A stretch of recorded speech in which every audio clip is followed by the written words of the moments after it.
James Shanafelt.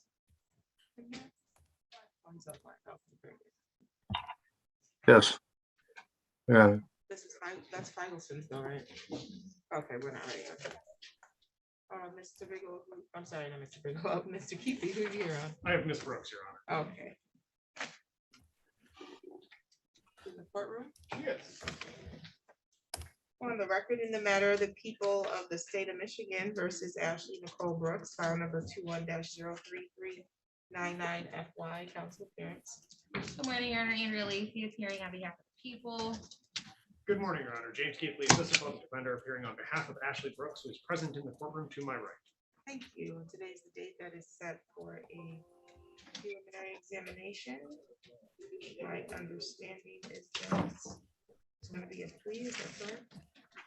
That's my understanding as well, Your Honor. State the offer on the record. Yes, Your Honor. The offer is for Ms. Brooks to plead guilty to an added count 2 of failure to stop at the scene of a property damage accident of an attended vehicle in violation of MCL 257618. That is a misdemeanor punishable by up to 90 days and or $100 fine. And to an added count 3 of disorderly person jostling in violation of MCL 750-17611. There's also a misdemeanor punishable by up to 90 days and or $500 fine. In exchange for that plea, Your Honor, the people would agree to dismiss the original count 1. You said disorderly Jostling. Now, Mr. Keithley, that's a complete and accurate statement. It is, Your Honor. Okay. And Ms. Brooks, how are you? Good, and you? I'm doing good, thank you.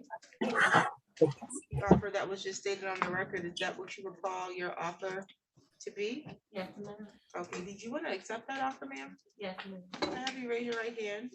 Please solemnly swear or affirm the testimony you're going to give is the truth and the whole truth under penalty of perjury. Yes. Thank you. You can put your hand down. I have an advice of rights and plea information sheet with today's date on it. Is that your signature? Yes. Did you read this document? Yes. You understand the rights listed there? Do Yes, ma'am. you have any questions regarding these rights? No. Okay. So you have the right to proceed to a trial in this matter. You have the right to have a jury trial. You have the right to be presumed innocent until proven guilty beyond a reasonable doubt. You have the right to cross-examine any of the witnesses that the prosecution intended to call. You have the right to call your own witnesses or present evidence at trial that you believe would further any defense you may have. And you also have the right to remain silent at trial and not have silence be used against you. If you are going to plead guilty to the added count 2 of failure to stop at the scene of a property damage accident, as well as count 3 of disorderly jostling, you have to give up your right to have a trial of any kind. Is that what you want to do? Yes, ma'am. Okay.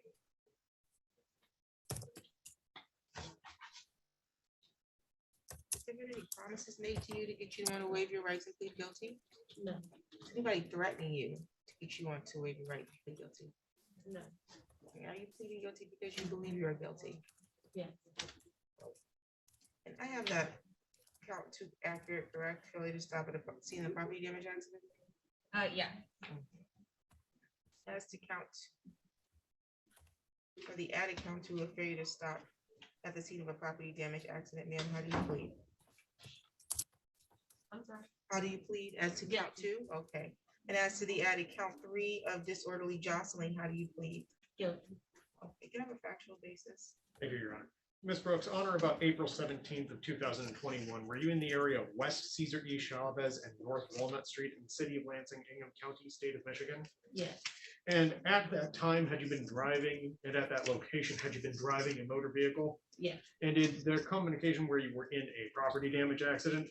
Yes.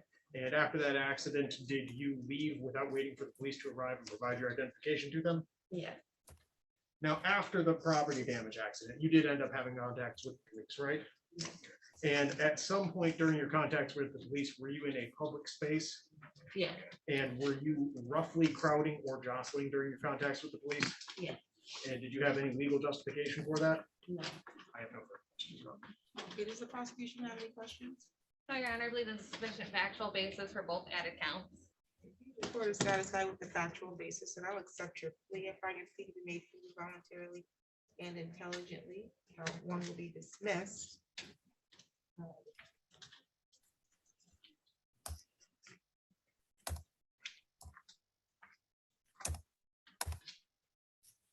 any reason that we can't proceed to immediate sentencing on this? No objection from the people. We have no objection to an immediate sentencing. Okay, we can proceed to allocation. Thank you, Your Honor. As the court's aware, what happened here is Ms. Brooks got into a property damage accident. It was a pretty bad accident. The vehicle ended up getting flipped. And as she exited, she wasn't thinking clearly. Her thoughts were primarily just towards getting herself and her minor child home to a place of security, to a place of safety. And she acted in a way that is outside of her normal character, as evidenced by her relative lack of criminal history, and not in a way that a person who was thinking clearly would act.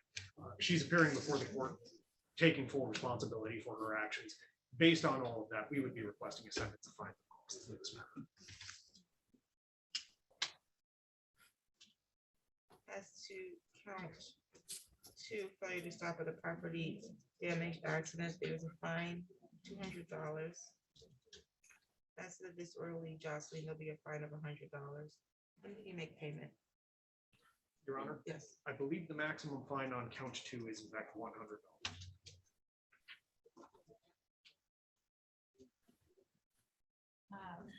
For failure to stop, For failure to stop, it is a maximum penalty of $100. $100 on count 2. Thank you. Get that next week, I'm sorry, next week, Friday. for that, is that for the entire 200, or are you just gonna pay Yes, one? what I was Okay. saying. You know how to make payment online now? Yes, I can figure it out. If not, you can come up to the building and make the payment in the, at the window there, okay? Okay, on this floor, right? That's correct. Do you have any questions today? No, ma'am. Any additional matters for the record? None from the people. No, Your Honor, thank you. Thank you, you're all set. Thank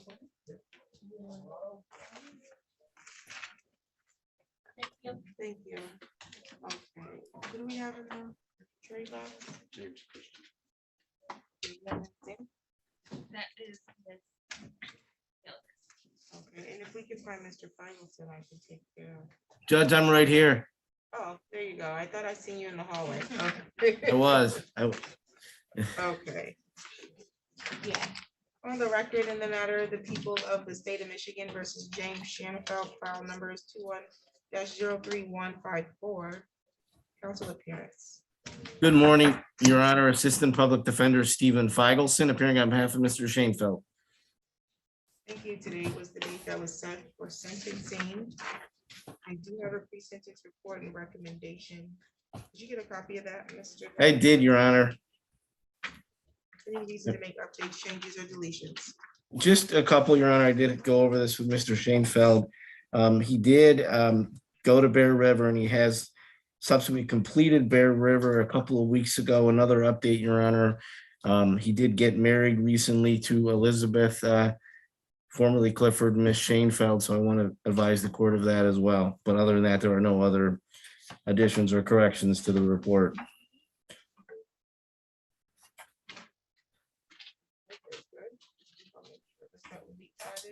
Take and proceed with your allocation. Thank you, Your Honor. With regards to the recommendations, they do seem appropriate. Mr. Shameful does have an issue with substance abuse, Your Honor. He was, time of this event, at a recovery house, gets into an assault with a fellow inmate there, or not inmate, fellow patient there, Your Honor. He does go to Bear River, has been successful. He has been clean and sober. Positively speaking, he did just get married. I believe that that's a positive influence on him and give him an opportunity as well to, and a motivation to continue his sobriety. I would ask that the recommendations be adopted today, Your Honor. The only issue I would ask, I know they're recommending 18 months of probation, maybe 12 months as opposed to 18 months would be the only thing I'd ask for, but otherwise I'd ask that everything else be adopted. Thank you. Thank you. Did your client want to make a statement at all? I believe he might. Mr. Shanefeld, do you wish to speak to the court? You're muted. You have to unmute first. Yes, Your Honor. Good morning. My name is James Shanefeld, and I had a relapse. That caused me to make a bad mistake in a positive position that now I am I'm losing at this point in time some of my support system, because that house and the men in that house and the church and that I go, I mean, I would like to petition the court soon to get the PPO order dropped, and for me to be able to be back in association with the house. The house is very powerful for me and other people that are in recovery. That it will be part of my recovery and my sobriety is to help others.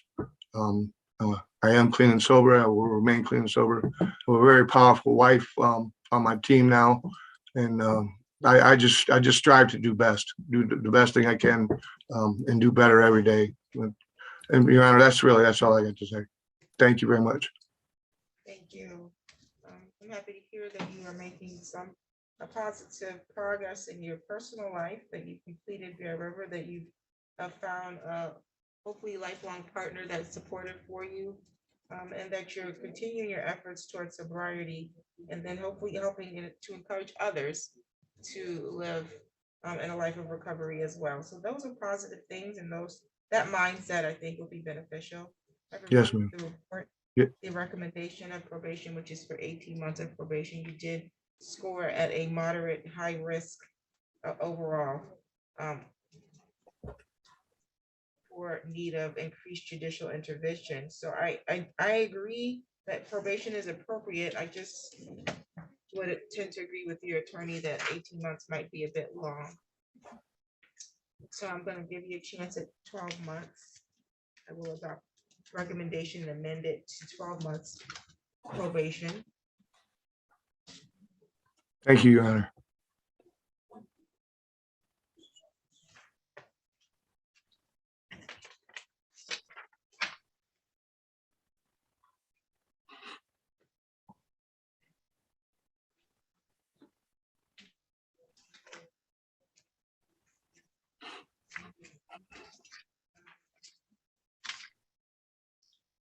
I'll grant the request for 769.4A. Out on probation.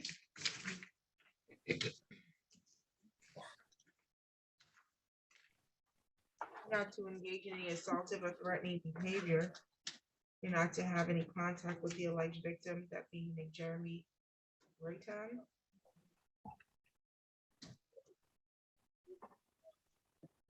Not to purchase or possess firearm, ammunition, or weapons of any kind. You're not to use, purchase, or possess alcohol, marijuana, or controlled substance unless you have a valid prescription. You're going to be required to submit to random PBTs and or your analysis and pay the fees associated with that. Okay, sir? Yes, Your Honor.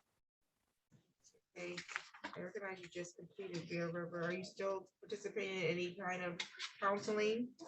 What's the life stance? I have an appointment with a life stance this afternoon. I have a peer recovery coach. I go to meetings every day. I'm currently in the midst of with MMRS, getting signed up with some outpatient therapy also. Okay, so I'm gonna order that you continue to engage in those programs and follow the recommendations as they provide them to you. Also, you're gonna be ordered to follow any recommendations of probation, okay? Yes, Your Honor. Okay, there's a $30 per month oversight fee that you're responsible for while on probation. Yes, ma'am.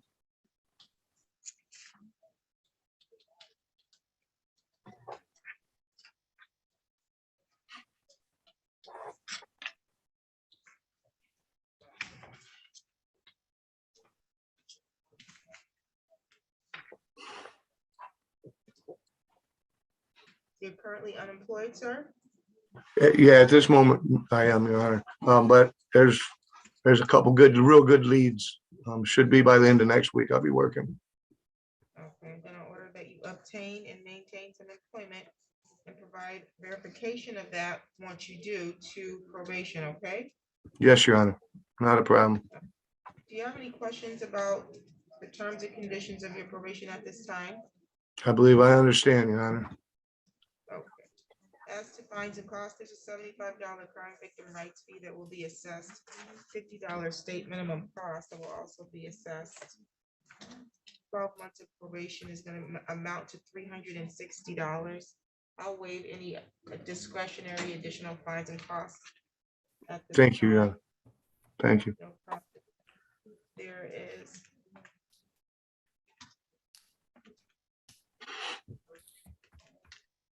So your total fines and costs will be 400, what, did I do that right? $485. You'll have an opportunity to make monthly payments on that, okay? Yes, Your Honor. Thank you. Should be about $40 a month, give or take a couple of cents.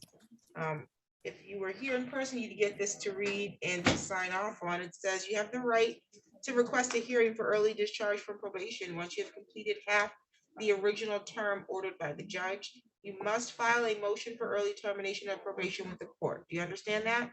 Yes, Your Honor. I do. You cannot make the request for early termination until you have completed half the time and there's been no probation violations within the preceding 90 days, okay? Yes, ma'am. Yes, Your Honor. You also must have completed all rehabilitative requirements for making that request, okay? Yes, yes, Your Honor. Okay, you have the right to hire or retain an attorney to represent you if a hearing is necessary to address your request for early termination, but you do not have the right to a court-appointed counsel for that hearing, okay? Yes. Yes. If you are on probation for domestic violence, stalking, CSC, human traffic violations, or an offense where the defense was asserted of guilty but mentally ill, you are not eligible for early discharge from probation. You, sir, are on probation for domestic violence, okay? Yes, Your Honor. So you would not be eligible for early discharge. Do you have any questions? No, ma'am, I believe I understand. Okay, any additional matters for the record, counsel? Judge, did you grant 76948 status? I wasn't quite sure I heard that correctly. I did, Okay, perfect. Thank you, Your Honor. no problem. Any additional matters? None, Your Honor. Thank you. Thank you and good luck, Mr. Shanfeld. Thank you. Thank you, Mr. Ferguson. No problem, Mr. Shanefield. Have a good day. You too, sir. Information is you request.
We ready to proceed on Christian? I believe we are, Your Honor. Are you gonna run it? I believe you are ready. Okay, very good.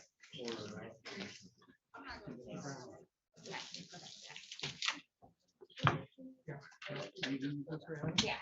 Oh, I didn't know it. I'm sorry. I didn't know we were. Yeah. I just went out yesterday. Sorry.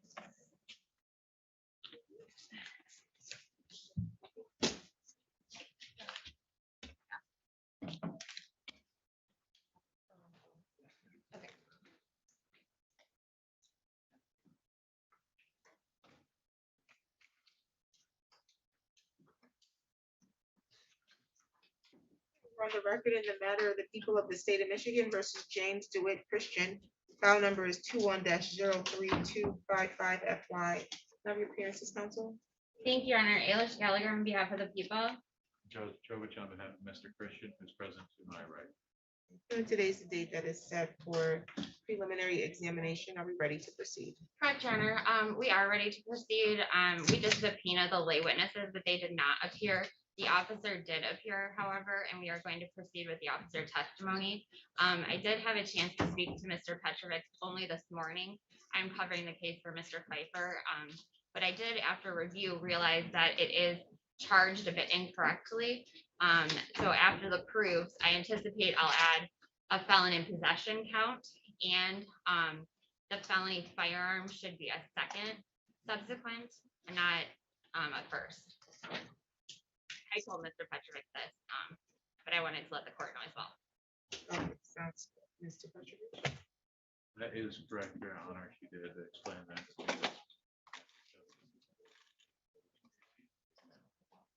Any other preliminary matters? I don't believe so, Your Honor. Not from the sense, Your Honor. You can call your first witness. Your Honor, the people call Officer Hassman.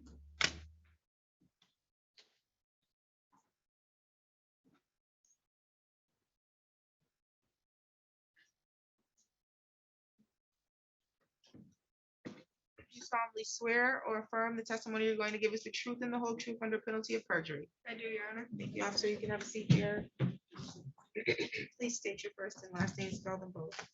Gonna be Erica, ERICKA. Last is Halfman, HAL. F is in Frank, MANN. You proceed, counsel. Thank you, Your Honor. Officer Hassman, who are you employed by? Lansing Police Department, How long have you worked for the Lansing Police Department? just over 5 years. And what is your current assignment? Road patrol. Were you working in the capacity of road patrol for the Lansing Police Department on August 14th of 2021? I was. And at some point during your shift that day, around 11:26, were you dispatched to 1713 Maplewood, City of Lansing, Ingham County? I was. And when you arrived at that location, what is the first thing you saw? We made contact with the subject who identified herself as a victim. And I was in this Liliana Rose. And you said Ms. Rose said she was a victim. Did she say that she knew her assailant? Yes. What was the relationship? The prior dating relationship. And what was her demeanor like when you approached? She was pretty shaken up about the incident. Tell me more when you say shaken up. She was in disbelief that that happened and advised that she was scared for her life.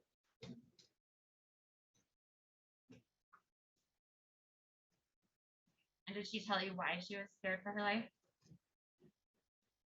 She had a gun pointed at her. Did she tell you who pointed the gun at her? She identified the possible accused as a James with that alias of Little Man and provided me a date of birth. And could you explain a little bit more? What did she tell you surrounding, you said she said a gun was pointed at her. So, Miss Rose lives across the street from the alleged accused. She was at her aunt's house at the time, and the accused exited his residence with his current girlfriend. Verbal argument ensued, and he pulled the gun out on Miss Rose and pointed it at her. She described it being pointed at her face and head area. And where was Miss Rose at the time the gun was pointed at her? She was seated in a vehicle. And did she tell you what, if anything, the defendant said when he pointed the gun at her? The defendant said that he would kill her if she left. And then you said it was there was a current girlfriend. Did you know that person's name? I believe her name is Brianna Shade. We were unable to make contact with her at that time because she was gone prior to our arrival. So you said you had gotten some identifying information from Rose. Is that fair? Correct. Okay. Can you explain what you did with that information, if anything? So Miss Rose gave me the first name of James and a possible date of birth along with phone numbers. We did make contact with the defendant on the phone, who stated that he was involved in the incident and provided me the name, his full name of James DeWitt Christian, the date of birth. And he did advise also that he was on parole at that time, so using the MDOC website along with our report writing application, I was able to look up a photo of James Christian. Okay, I'm going to show you what our people's proposed exhibits 1 and 2. May I approach, Your Honor? Okay. Okay. Turning your attention to people's proposed exhibit 1, do you recognize that? The one is photo of Mr. James Christian from the MDOC website, and the other is a photo of Mr. James Christian from the report rating application that we use at our fire department. And when you said the other, you had directed yourself to people's proposed exhibit 2. Correct, sorry. And so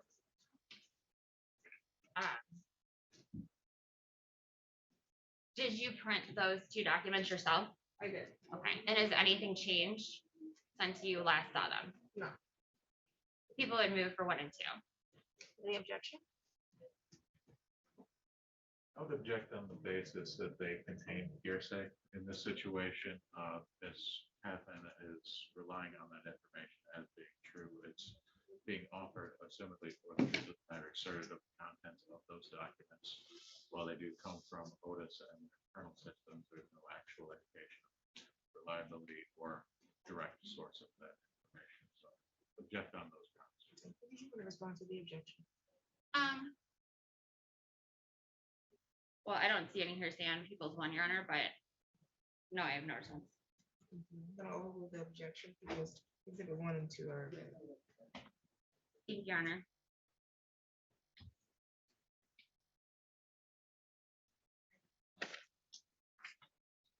And I'm gonna give you back people's 1 and 2. You said when you spoke to the defendant, you had him identify his name and date of birth, I believe. Correct. Okay, and what is the defendant's date of birth? 7/10 of 1991.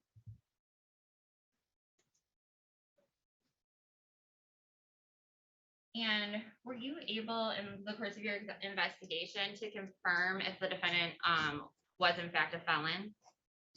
That's correct.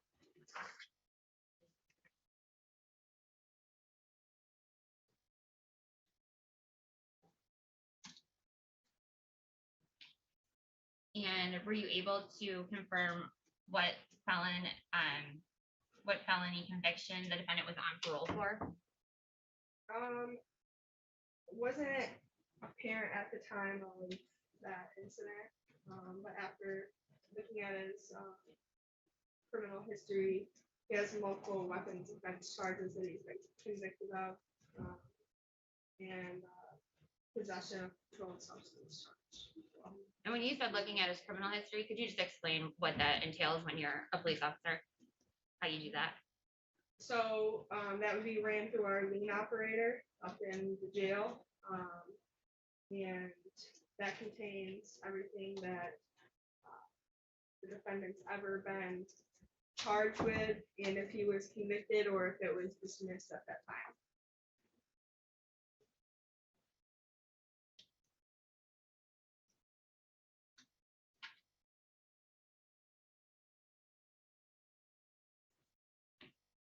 And were you able to confirm when you looked up his criminal history if he had ever been convicted of felony firearm before in the state of Michigan?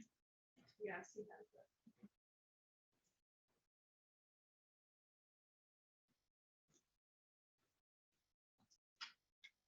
And was that from a result of a conviction from September 2014? Correct.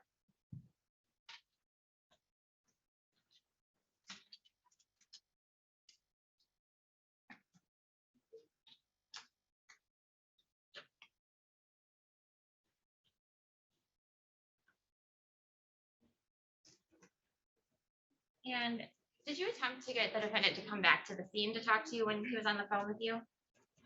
Yes, we did. Okay, what happened? He decided not to due to the fear of being arrested. And did you ask him if he did confront Rose that day? Yeah, he advised that there was a altercation between him and Rose in reference to her speaking with his current girlfriend. The defendant denied any physical altercation between anybody and denied having a weapon on him at that time. Did he admit to becoming upset that day at Rose? Yes.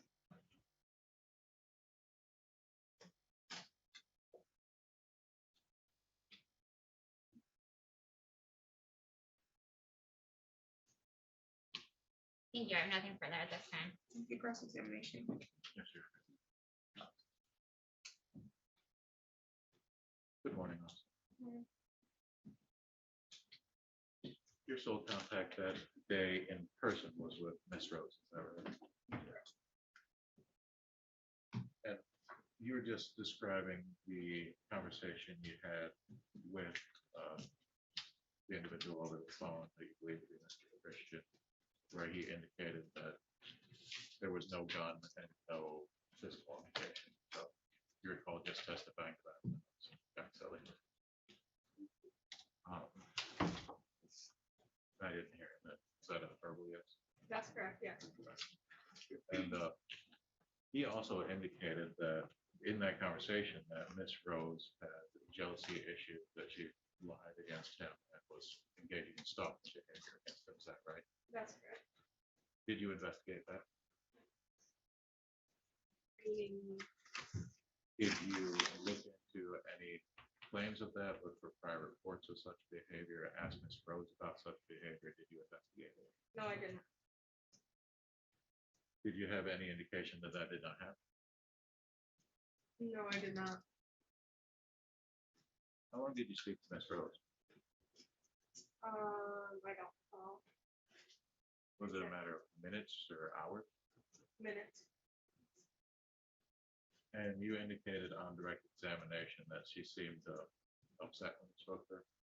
Correct. Did her demeanor change while you were speaking to her? Not that I can remember. She didn't get angry. She didn't stop being upset. She didn't shit at all that you remember. No. Was she present when you were on the phone? Miss Rose? Yeah. No, she's not. Well, she was when he initially answered the phone. When I got to interviewing the defendant, I stepped away. Did you talk to Miss Rose after the phone call? I don't recall.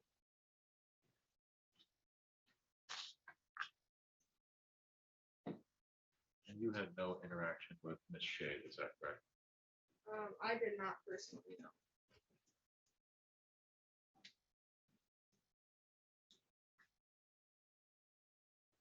Did you take part in obtaining any video evidence in this case? I did, I think there was 2 videos of this incident, and I did make contact with the one neighbor that had video. But I did not report on that, nor did I obtain that as another officer. But, so you never personally observed the video? No.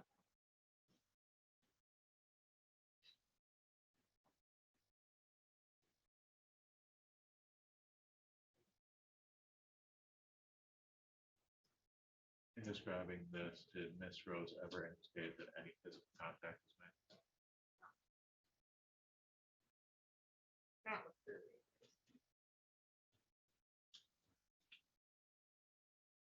How did she describe the firearm? I don't believe she did describe the firearm at that time. She was just advised that she was sitting in the car. The defendant approached the vehicle, raised his arm, and pointed the gun. Did you ask any follow-up questions about the nature of the firearm, whether it's a long gun, automatic, revolver, anything like that? Not that I know.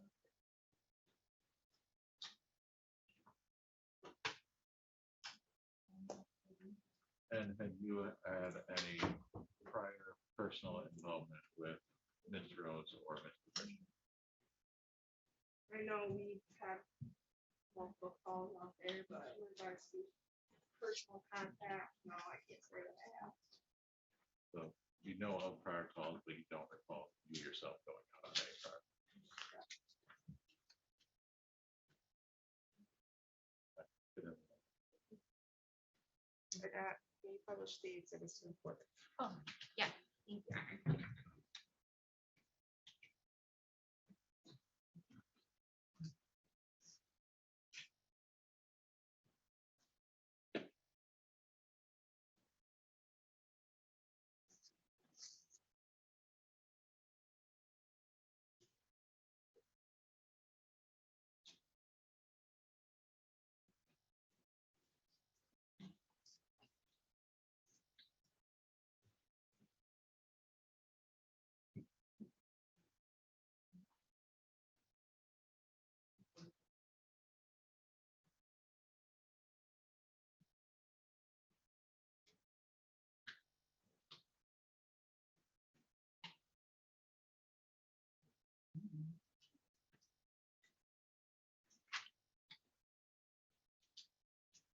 I have no further questions. Thank you.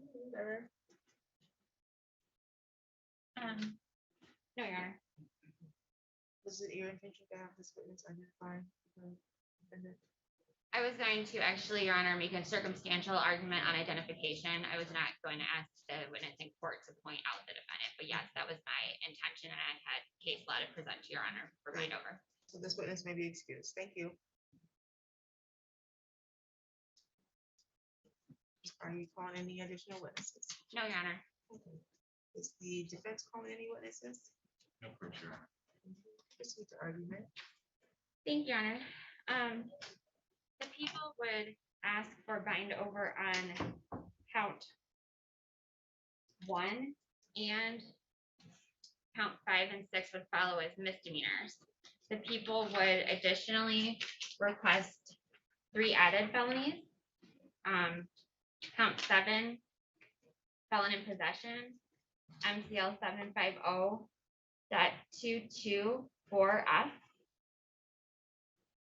which is a 5-year and or up to $5,000 fine. An additional count 8 of a felony firearm second under the theory of felonious assault against Rose. And count 9 felony firearm second under the theory of felon in possession. People are not going to move on count 2 because there was no evidence presented that victim Shade was indeed a victim in this case. And the people are not going to also ask for bind over on count 3 or 4 because of that plus the addition of the felony firearm second. With regards to the bind over argument, Your Honor, in People versus Nelson, which is a Michigan appellate published decision, it's 234 Mich. App 454, a 1999 case, and it held that circumstantial evidence may be sufficient to prove identification, even beyond a reasonable doubt standard. Further, Your Honor, in People versus Jolly, that is a Michigan Supreme Court case, 442 Mich. 458, 1993, the court found that circumstantial evidence and reasonable inferences can be drawn from circumstantial evidence to then prove elements of identification beyond a reasonable doubt. In this case, Your Honor, the evidence from this witness, Officer Halfman, with regards to identification, include that this victim did share the date of birth with the officer, the phone number of the defendant, who then, when they used that phone number, called, he identified himself by name and date of birth, and that he was on parole. Then the officer was able to look up the defendant in both systems of Otis and TLO, which is then memorialized in Exhibits 1 and 2, which is the defendant, James Kristen, date of birth 7/10 of 1991. And I think it is not also, I guess, what is even more compelling, I think, than just that circumstantial evidence would be the circumstantial evidence that the defendant himself provided on the phone when he was acknowledging that they did get into a fight, that he became upset. Yes, he did say he did not have a gun, but with regards to identification, that's a very important piece of it, was his actual own words on the phone to Officer Halfman and describing some of those events. With regards to victim Rose, the officer testified that she was shaken up in disbelief, she was scared for her life, and that the defendant had pointed a gun at her face and head. Under MCL 76827C, Your Honor can take this as substantive evidence and use that for bind over purposes. Further, the officer did confirm that the defendant is indeed a convicted felon of controlled substance offenses and a prior felony firearm conviction through TLO and lien later on in the investigation. Thank you, Your Honor. Can you just clarify, you said that you are not moving for bind over on 2 and 3? 2, 3, or 4. Okay.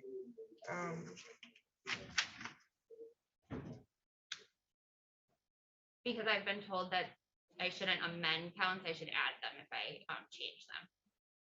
Okay, I'm just trying, so the count 3 as to the victim Liliana Rose. Felonious assault is being replaced with your request to add the Count 8. Okay, felony firearm second. Yes, Your Honor. Okay, very good. Thank you. Thank you. Mr. Petrovich. That's with respectfully request that the court deny bind over in this matter. With regards to the testimony we heard today, we heard the hearsay evidence that, as opposing counsel correctly indicated, is admissible under 768.27C. But I believe there are some things that make this questionable as part of the inquiry under 768. Whereas there was no, it doesn't seem like they actually did any investigation to establish the reliability of such statements. There's no, they never asked what kind of gun, they never asked the description. I think we've all seen many of these investigations where that is actually a key aspect of this. If they were to find a firearm later, they wouldn't even have the means to identify whether that was involved in it.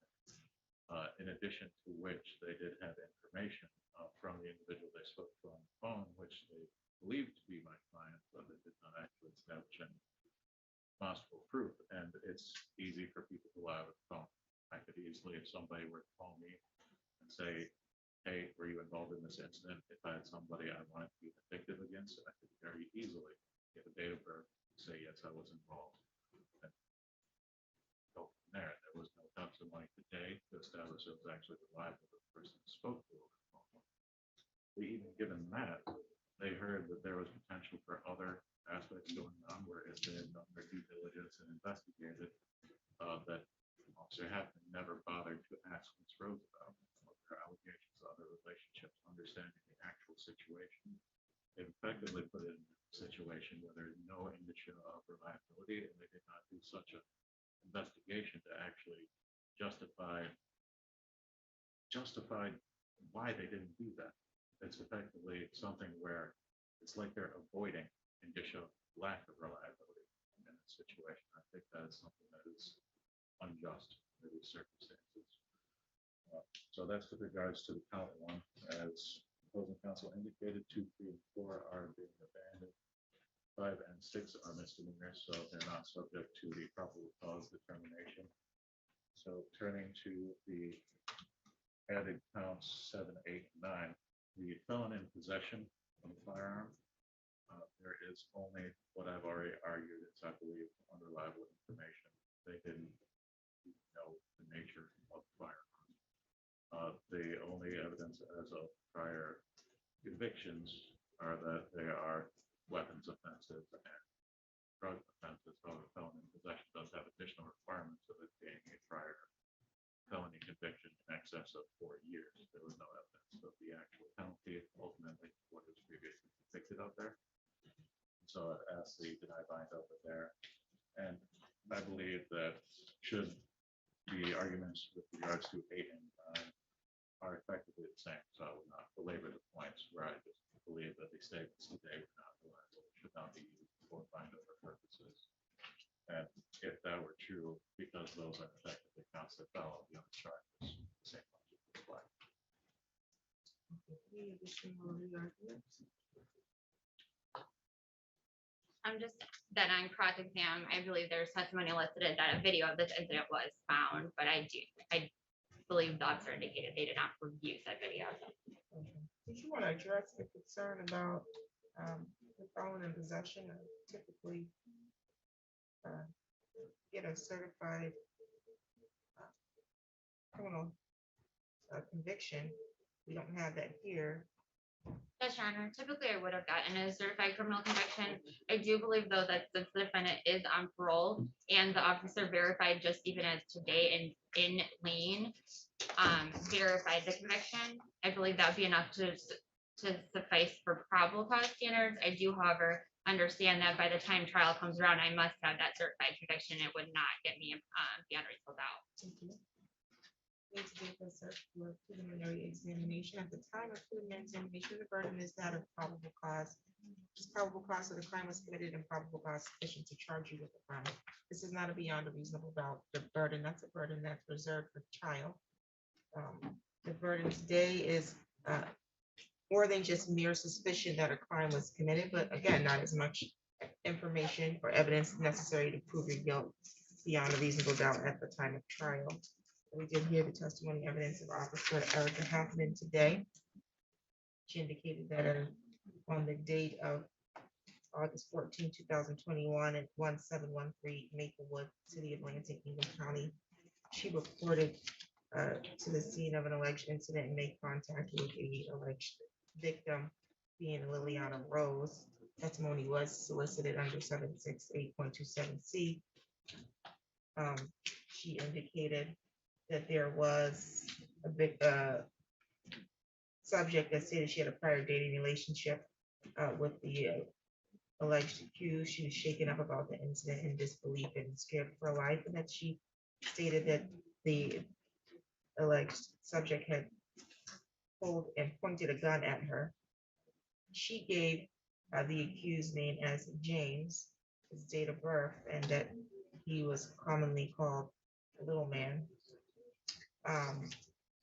Officers made contact with the alleged accused via telephone in discussing or in investigating the complaint. The person who identified themselves as James Stewart Christian gave the same date of birth, but advised he was involved in an incident with the alleged victim. He also advised that he was on parole. We have People's Exhibit 1, which is a photograph from Premier Online Records or Premier Online Records to Lansing Police Department. We also have People's Exhibit 2, which comes from the Michigan Department of Corrections, Otis information sheet that has the picture of the same individual, same tattoos above the eyebrows, same hairline, date of birth, and name also the same. This Department of Corrections information sheet also lists alias of Little Man, which was the alias that was given to the officers at the time of the incident. Also indicates the defendant has some active sentencings that he's currently supervised on parole for a controlled substance, narcotic, cocaine, less than 25 grams. And that his maximum sentence was 15 years out of the county of Eaton on a plea. That there's a count 2 of unarmed robbery that's active.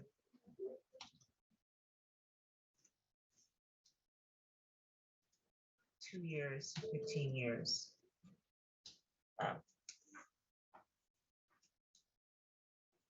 Here in the current complaint in count 1, there's an assault with a dangerous weapon, a felonious assault against Liliana Rose. Based on the testimony presented today by Officer Happen, the court is satisfied that there's sufficient probable cause to bind over as to a probable cause standard on count 1. So that matter will be bound over. The request to have counts 5 and 6 accompany. Those are misdemeanors. They are not subject to the preliminary exam. Those will accompany count 1. There's a request to add a count 7 felon in possession, a count 8 felony firearm second as to the assault charge, and then a count 9 felon in possession second as to the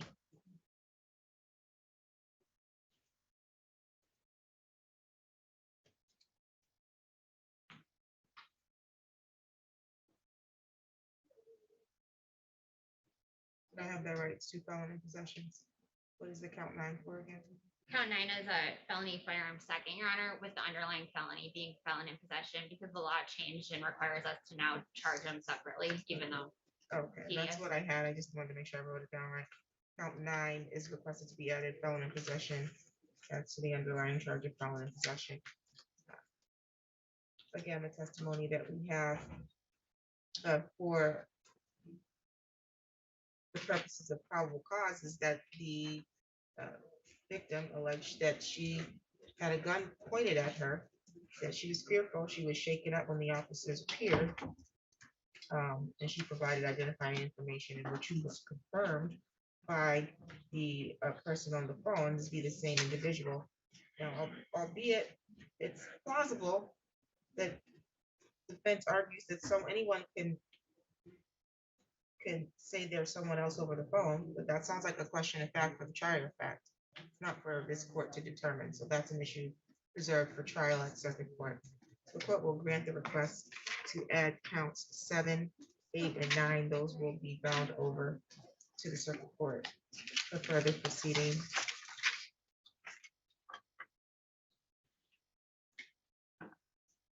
Bind over date's going to be March 9th. You do not need to appear in court on March 9th. That's the date they get filed from this court.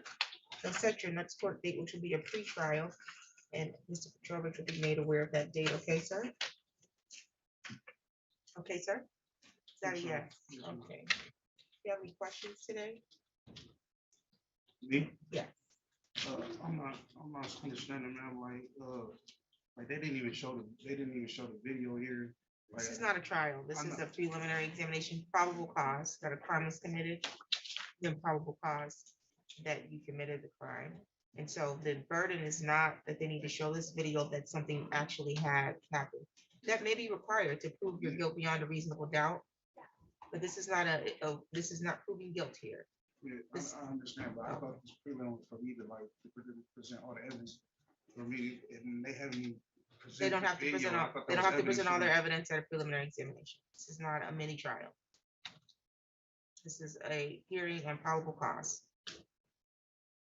So any further questions as to what evidence you believe should have been submitted or not submitted, you can take that up personally with Mr. Petrovich and have a private conversation, okay? Do you have any other questions for the court? Okay, you're shaking your head no. Any additional matters for the record? No, thank you, Your Honor, none from the people. Not from the. You're all set, sir. Thank you, Your Honor. You're welcome.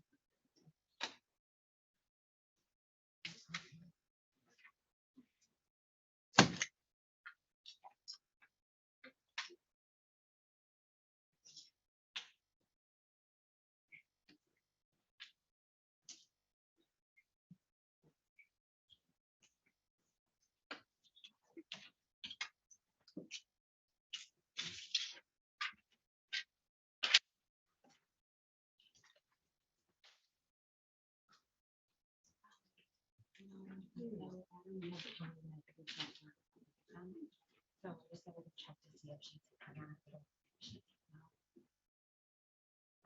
Yeah, I don't know what the business I confirmed. Yeah, she wanted me to do that. So you want me to confirm that? Yep. Okay.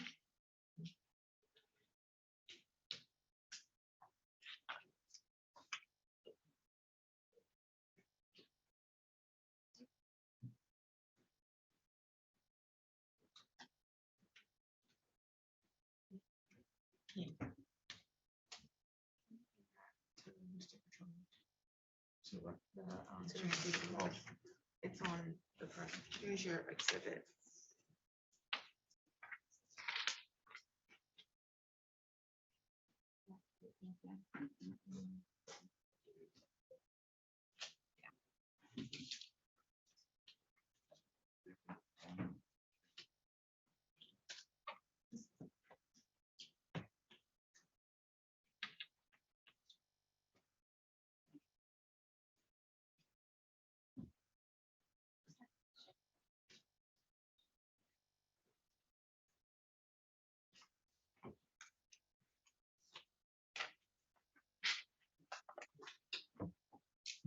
Is Stephen Ragland here? Yes, it's.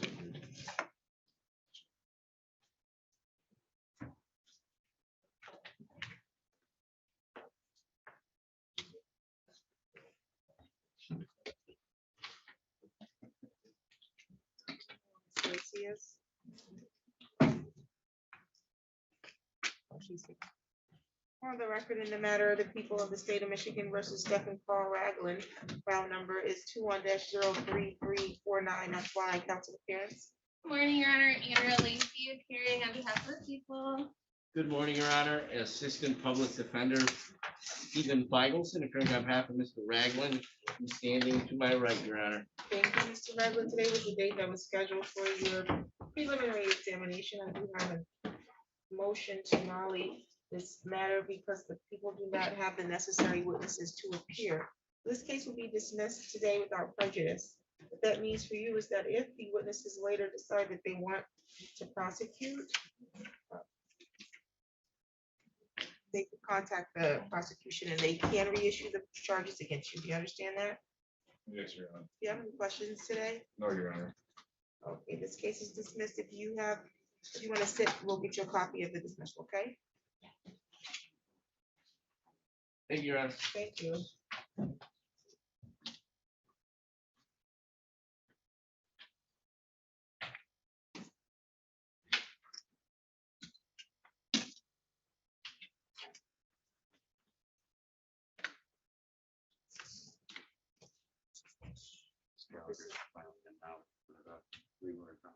Here's Montalvo's.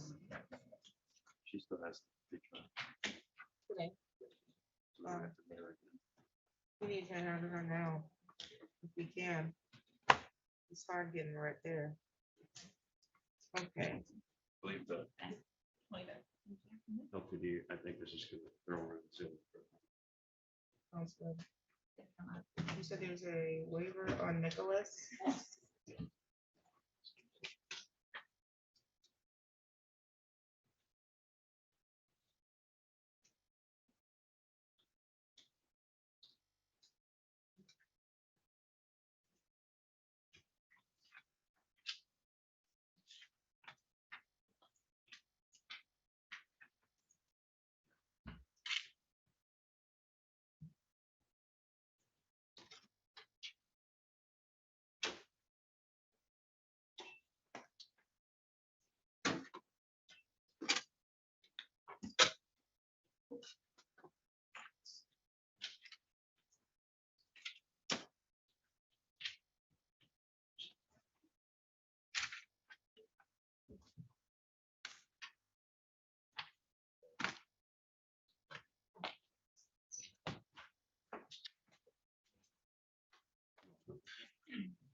Okay, what's next?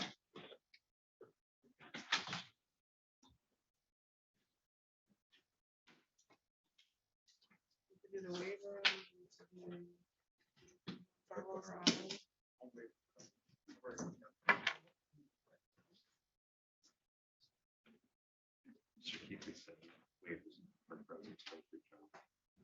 Follow on. We just on a new day. No, Your Honor, I believe it's gonna be dismissal of felony charge and we're gonna be requesting this to be replaced on a set on for final.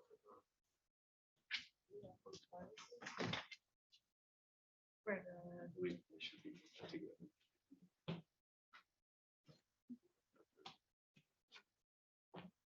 I signed the dismissal. Yes, please.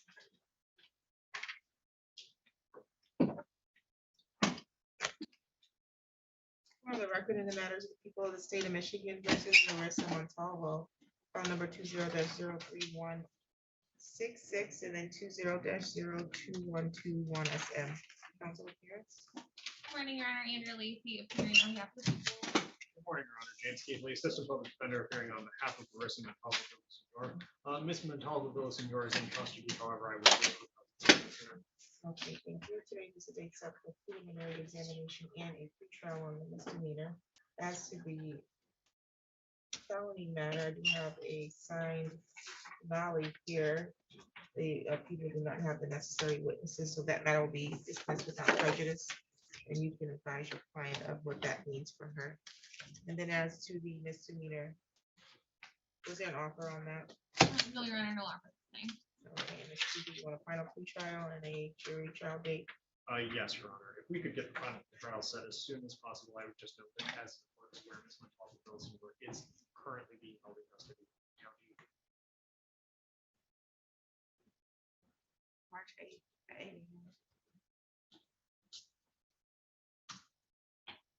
Final pretrial will be March 8th.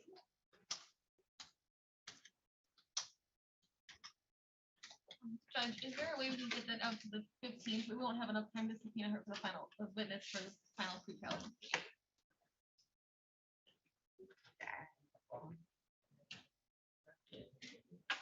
So what? Add That's time fine. to shuffle. That's fine. March 15th at 8 a.m. Thank you. And then the jury trial, March 20th. March 27th for jury trial. Any additional matters for the record? Your Honor, as the court's aware, I'm planning to be taking a vacation on the area of March 27th. I Oh. suspect this matter will likely be resolved at the final pretrial. Will the court prefer to? Just remind me. reschedule this We'll now set or it, just- we'll leave it there now. You can remind me if it doesn't get resolved next week. We're at the final pretrial. All right, thank you. And we'll reset it. Is it not for the 27th, Judge? I'm showing that's on Sunday. 22nd. 22nd, okay, Oh, the sorry. 22nd is an issue. Thank you. additional matters for the record? Nothing for people. No, Your Honor, thank you. Thank you, you're all set. Leroy Brown. What's that file number? 20-02121. 121. Okay. We're on the record in the matter of the people of the state of Michigan versus Leroy Brown Jr. in file number 21-03096 FY. Have your voices, please. Thank you, Your Honor. Alish Gallagher on behalf of the people. Good morning, Your Honor. Dwayne Silverthorne from the Office of Public Defender on behalf of Leroy Brown, who is standing at the council table to my right. Today's the date that was set for a preliminary examination. I do have a request to nolly this matter because the people do not have the necessary witnesses to proceed. However, looks like there's an objection to MCL 76426A to destruction of the arrest records at this time. Is that correct? Correct, Your Honor. And why is that? Because the people do not believe this dismissal is in the interest of justice. The people believe that we cannot proceed because the victims did not appear. However, given the serial nature of domestic violence and the statute of MCL 76827B, which allows us to proceed 10 years prior as substantive evidence in a case moving forward, the people would like the defendant to have this arrest remain on his lien so that prosecutors in the future would be able to show that there was that prior if they would like to use it for 27B evidence in the future. Under the law, we are supposed to object. So Thank you. The defense want to make a statement. We would of course back to that, Your Honor, but leave it to the court's discussion. Oh, thank you. I'm going to grant the request to, as to the objection.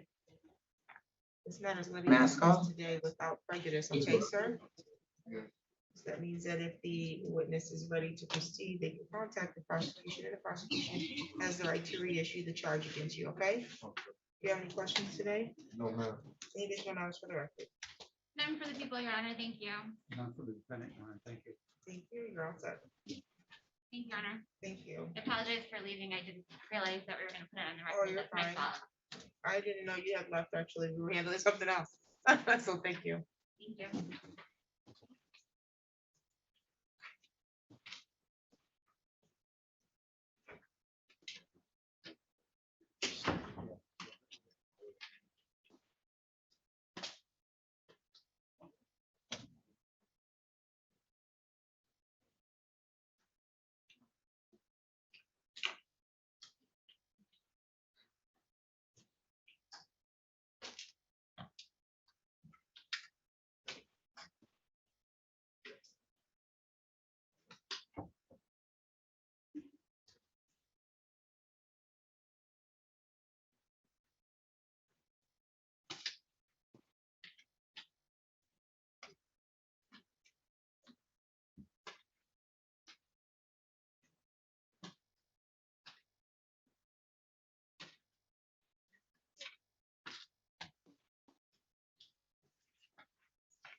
All these rallies are coming in, huh? Wow. Angel Westfall. Is Angel Westfall here? Mr. Petrovich? Is this in the jail? Say your name, please, ma'am. Marissa Montalvo, VSCR. Okay, your attorney waived your appearance, so he's gonna be contacting you.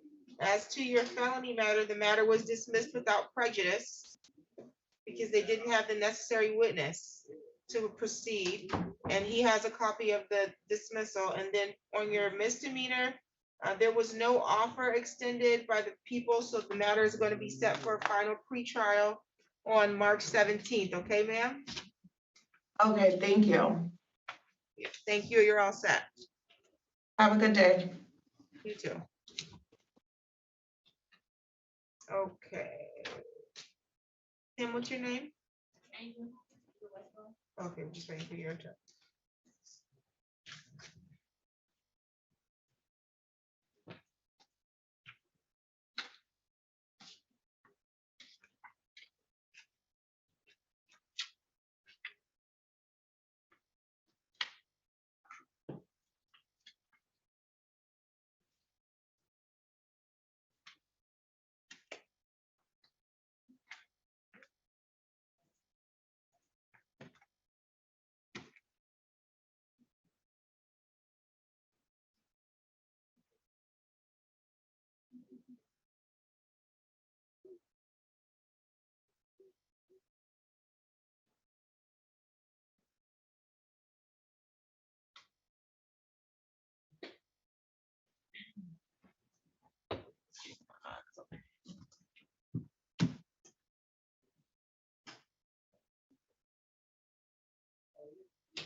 Following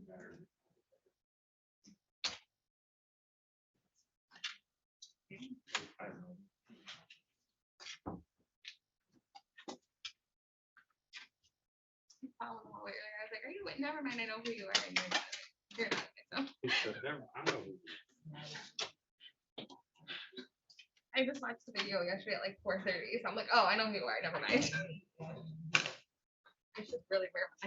I need a new prescription. Is what I need. I can't see anything.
Zarka here? Zarka, is he here? He's in custody. Where? Deacon County Jail. No, he's not. I mean, he was. He was, when I did the jail list, he's not. I don't know where it is. I don't know if he wrote on the prison one, that's gonna be great. See, got another case in on Sunday. You're the attorney. I thought he was in jail. That's how much I know.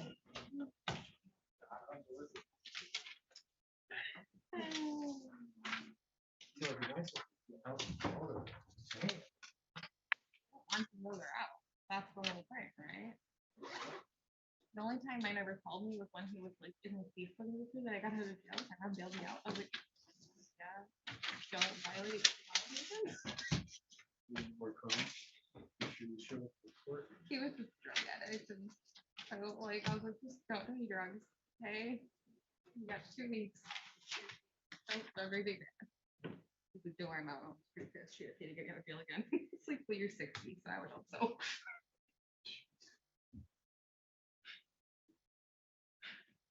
Yeah. The one time. Only one.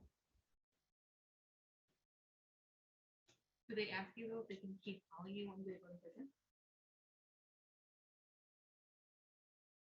I've had mine. Like, can I write you letters? I'm like, no. Will you write me back? Definitely not. Most of mine, if they go to prison, they usually blame me.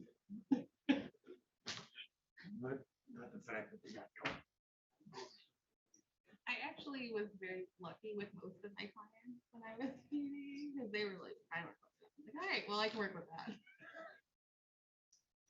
You're gonna tell me this didn't happen, then we have problems.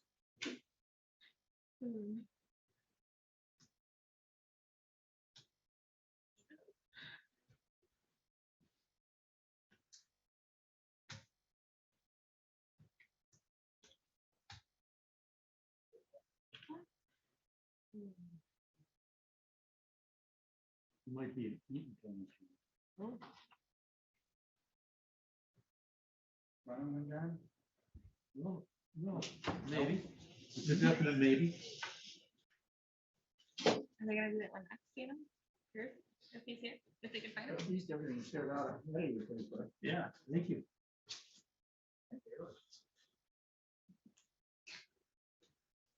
He's working miracles this week.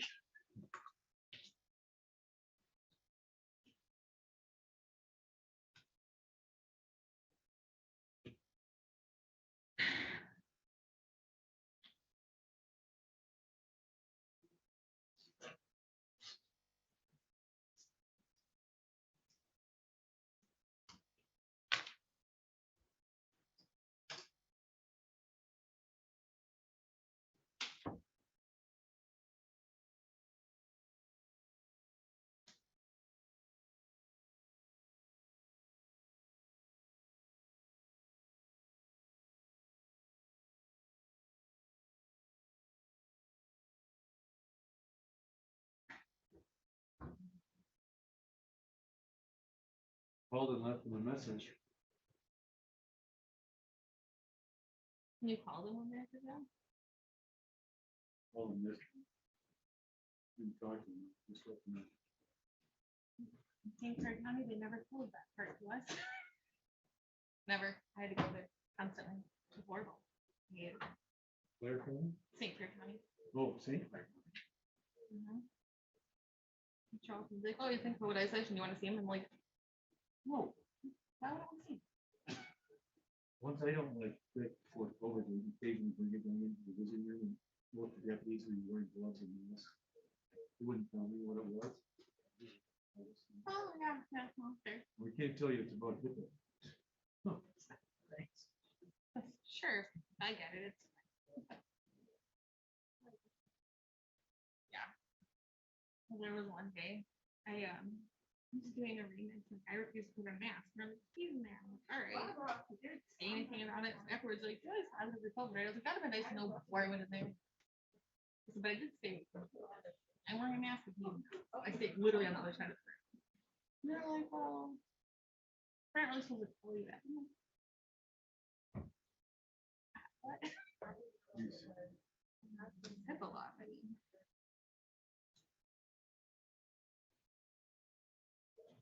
You do it, you guys are definitely in jail. Or in Hopkins are in jail.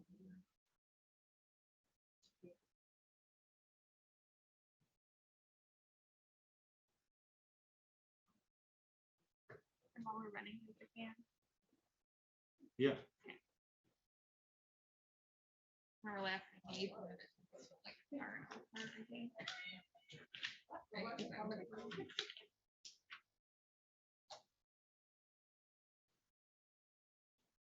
I wasn't sure.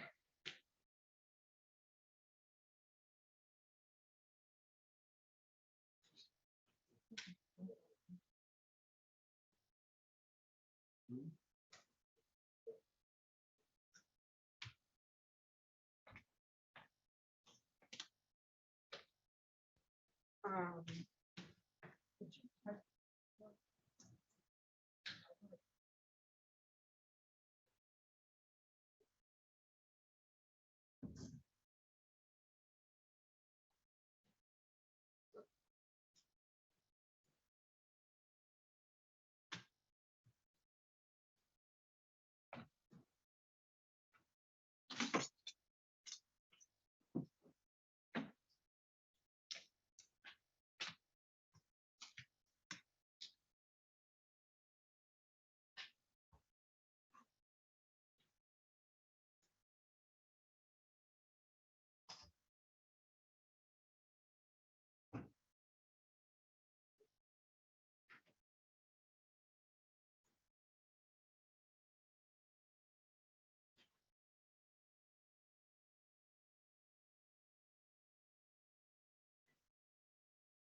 So that guy's been waiting since prosecutor's witness. Detective. Mhm.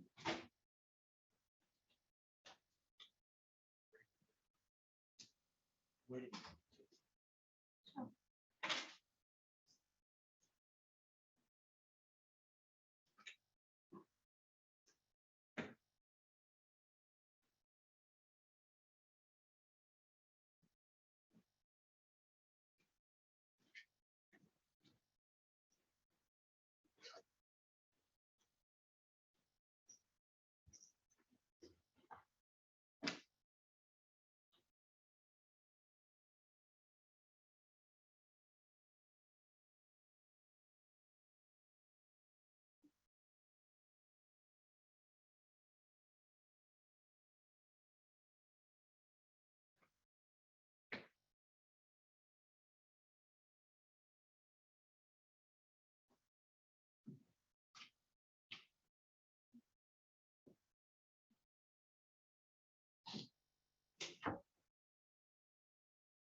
You on Hopkins?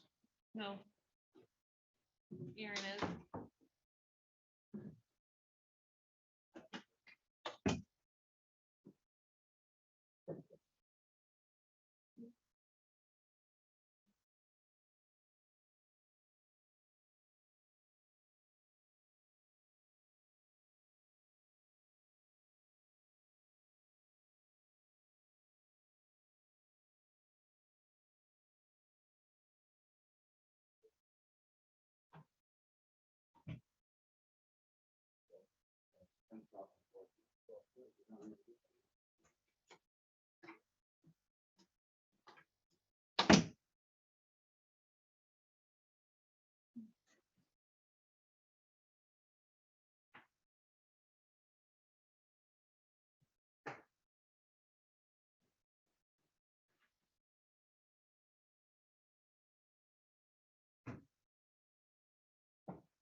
They just asked me if I was on ARPA, and then we went in there.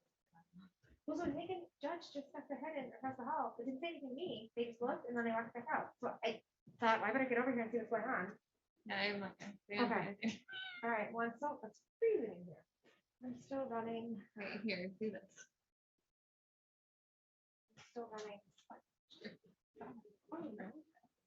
I know they sent on the list of people who had it, but it's too long to put it in. I mean, yeah. You guys text me and then I'll add you. Yeah. Well, Nick was like, Nick kept you on time, so if you wanted me, he could get, I don't know what it is, with regard to, but. Well, and then I don't know. You still have some to run? So add it on both of mine, too. One of them for you.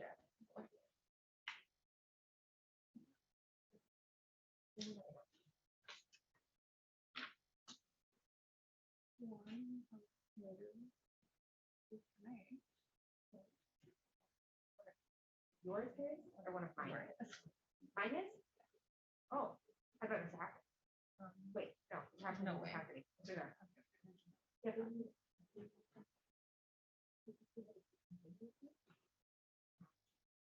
And that's my detective, who's here on stuff, said he was laughing.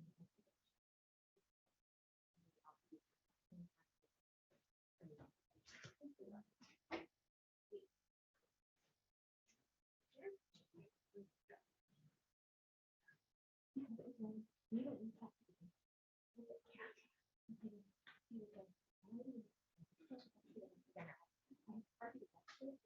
All along.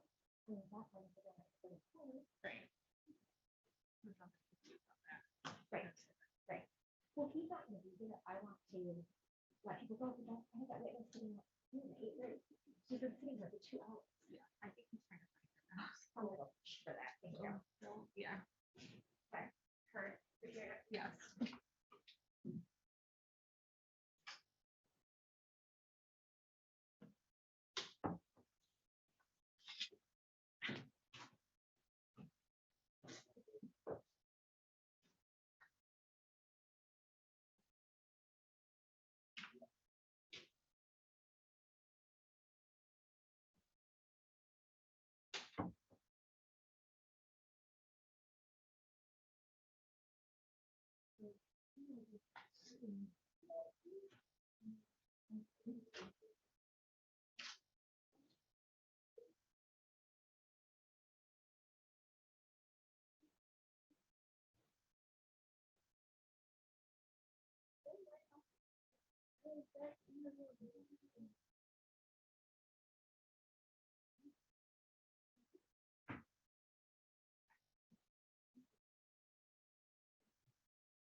called, you can borrow her jacket.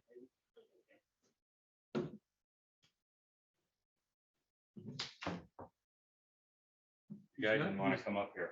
What? Hopkins didn't want to come up here. Okay.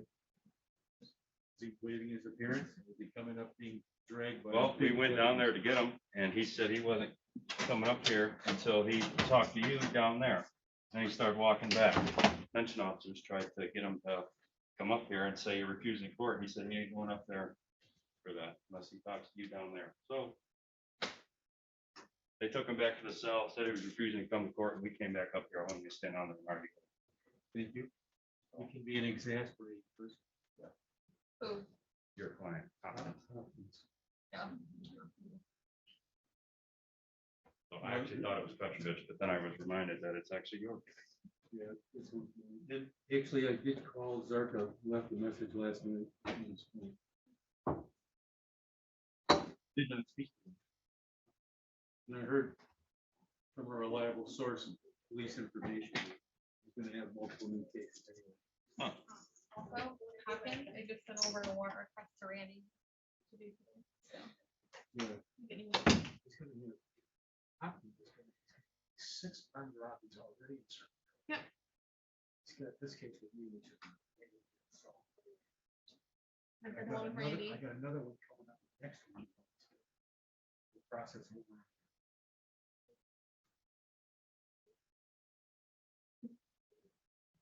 Did he go upstairs already on that? Did Randy run the one about all the armed robberies he used to?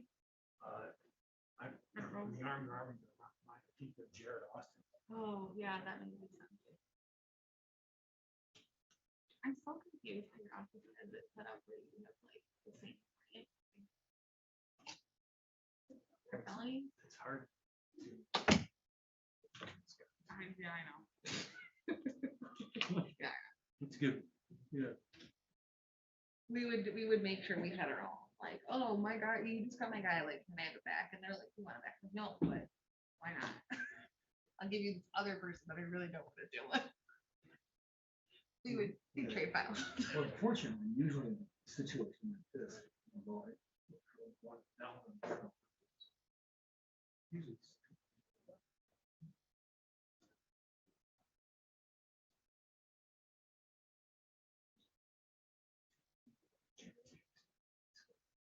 Mhm. he's not cooperating, you know. Anybody, yeah. He won't even show up for the rain.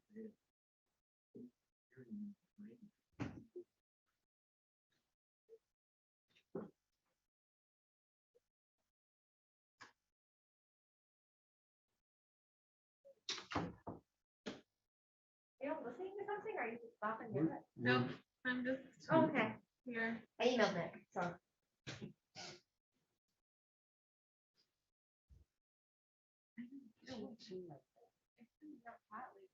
This is actually not bad, because by 4:30 our face will melt.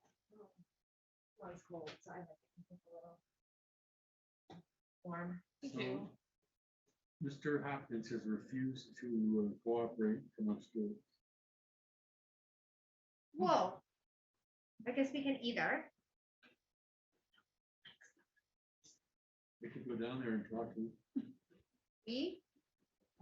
I could go down. Oh, okay. You can stay up I was here. like, heard. Yeah.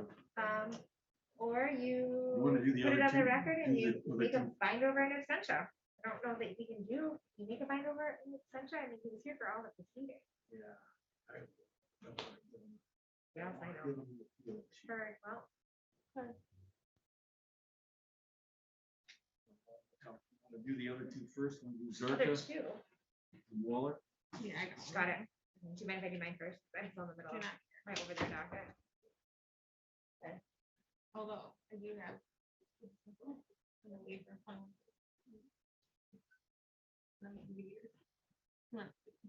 So I have time to go down and talk to him. No. No, do not Not read that long. You may not. You didn't think about it. Right? No. When we have a defense attorney, we don't let you go. Hi. All right. So what are we doing? What call? No one's here. Okay, is that going to be on the record? Not just let it go. You're on Hopkins, prosecutor. Hawkins and Zarko. And Yeah, Nicholas. so he's gonna try to go talk to him. She's gonna come out, you guys want you guys to- Okay. Somebody lost Mr. Zerka. That's correct.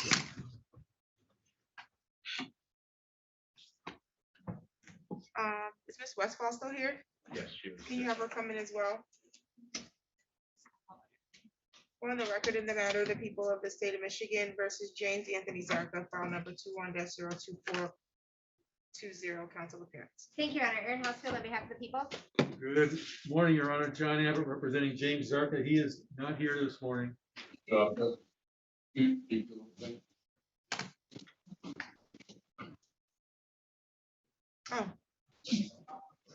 Who's this? James Nicholas. Okay, no, I'm looking for Zarka. You can have a seat, sir. Okay, Mr. Zarka is not with us today. That's correct, Your Honor. He was released on personal recognizance, I think, on the 28th of January. I left a message on his phone yesterday evening, but I haven't had any communication since we were last in court.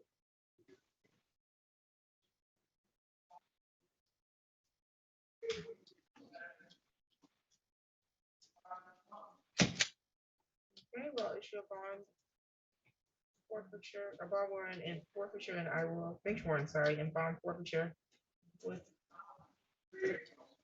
a remand. Any additional matters for the record? Nothing for the people, thank you. Nothing for the defense. Thank you. Thank you, you're all set. I believe it's just the 21 days. Okay, I'm gonna take care of Ms. Westphal. She's been waiting. On the record in the matter, the people of the state of Michigan versus Angel Maryland Westfall. The file number is 21-00151 FY. Council appearance. Good morning, Your Honor. Andrea Lacy appearing on behalf of the people. And Chovich on behalf of Ms. Westfall is present to my right. They set for pre-trial, Ms. Westfall. However, the people are unable to proceed. They do not have the necessary witnesses. So this case will be dismissed without prejudice. The without prejudice means that they do have the right to reissue the charges if they do regain communication with the alleged witnesses and they're ready to proceed, okay? Do you have any questions? Any additional matters for the record? No, ma'am. Oh, that was for the attorney. No, Your Honor, thank you. Nothing further for the people. Okay, you can have a seat and we'll get you a copy of the dismissal, okay, ma'am? Okay, thank you. You're welcome.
Okay, Mr. Nicholas.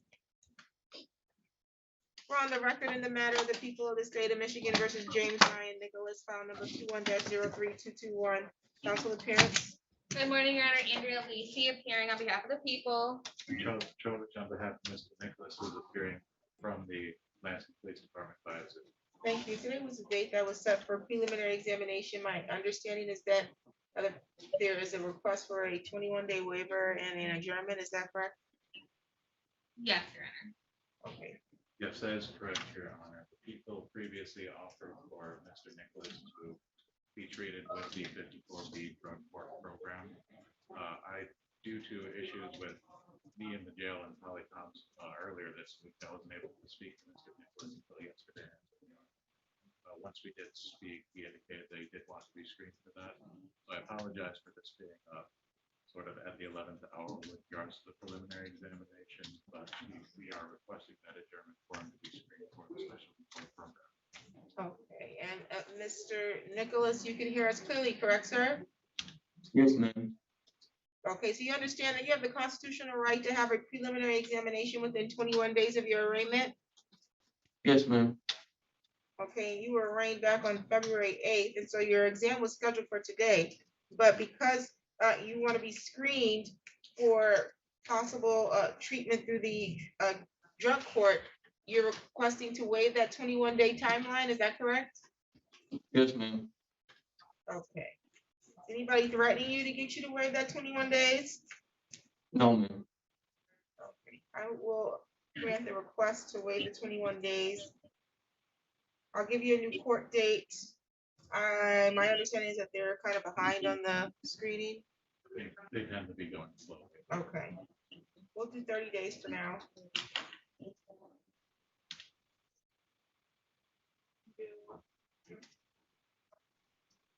April 1st at 8:30. This matter will be reset for April 1st at 8:30. Any additional matters for the record? Nothing further from the people. Just a clarification for the defense, is that being set for a new exam on April 1st? Is that being set for exam on April 1st? I don't think we need another PCC. I'm just being That's clear. good, That's the yeah. preliminary. Yes. Then I'd have nothing further. Thank you. You're all set, Mr. Nicholas.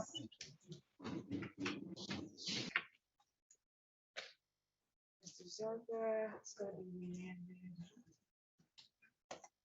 Is that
Okay, we're on the record in the matter of the people of the state of Michigan versus Timothy Lee Picture the third, file number 21-03470 FD. Counselor Karen. Good there, or good morning, Your Honor. Andrea Leaf, here appearing on behalf of the people. And Charles Petrovich on behalf of Mr. Pritchard, who is present to my right. Thank you. How are you, Mr. Picture? Today's the date that was set for a preliminary examination. My understanding is that there was going to be unconditional waiver to circuit court. Yes, Your Honor, that's my understanding as well. People would agree to also unconditionally waive their rights to preliminary examination with regards to Mr. Pitcher. Mr. Petrovich. That was a full and accurate statement, Your Honor. I spoke to Mr. Pitcher just before coming in today, and that's what he wishes to do.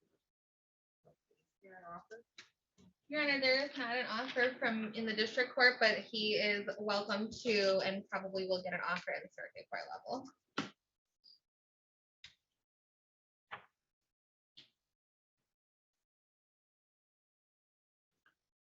Okay, Mr. Pitcher, do you understand that you have the constitutional right to have a preliminary examination here in the district court? Yes, ma'am. You understand that at the time of that examination, you have the right to have the prosecution establish their burden of probable cause. So they would have to establish that there's sufficient probable cause that a crime was committed and probable cause to charge you with the crime. You understand that? Yes, ma'am. Do you wish to unconditionally waive your right to that examination today? Okay, so you understand unconditionally means you can't come back later and decide that you want to have it. Once you waive it, it gets bound over to the circuit court. There will be no hearing here on the probable cause. You understand that? And that's what you want to do? Is there any promises being made to you to get you to waive that examination? Is anybody threatening you to get you to want to waive your examination?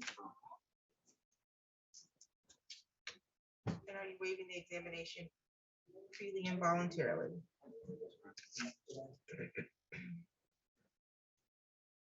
Okay, I will find the matter over to the circuit court, find your waiver to be made freely and voluntarily. Your bind over date's gonna be March 9th. You do not need to appear in court on that date. That's just the date they'll get the file from this court. They'll set your next court date, which will be a pre-trial. Mr. Petrovich will be made aware of that date, okay, sir? Do you have any questions today? Bond was 5,000 personal recognizance. That will continue along with all bond conditions. Any additional matters for the record? Nothing from the people. Not for the defense, thank you. Okay, you're all set, sir. Thank you. Have a good night. Same to you.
Sitting down.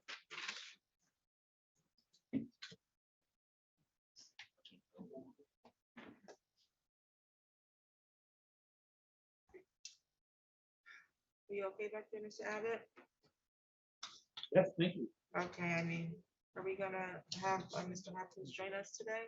Mr. Hopkins insists that I, my best to convince you that he need not appear. I'm sorry? He doesn't want to come upstairs, Your Honor. He thinks the court's appearance is negotiable. I'm not sure what's happening. Well, We'll wait for the prosecutor to come back. That's fine. You just looked a little sad back there. I just wanted to make sure you were okay. well, thank you for your concern, Your Honor, but I'm okay. Okay, sounds good. I'm sorry. It's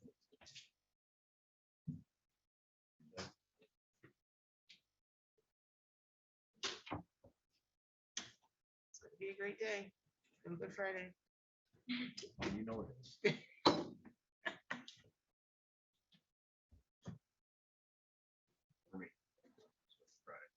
I know that. You didn't put it on the board though. Huh? You didn't put it on the board. I got kind of busy. We need to put a real thing on the board now. Announcement. September 8th. Countdown.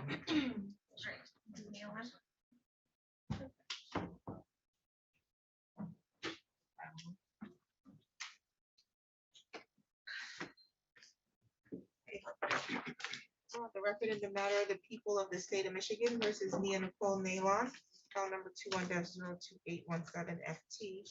Council appearance, please.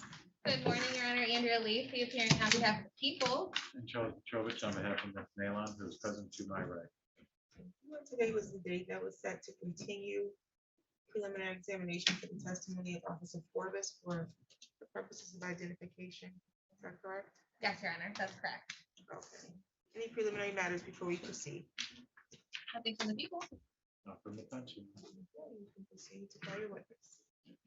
For the first witness, people call to the stand, Officer Robert Forbes.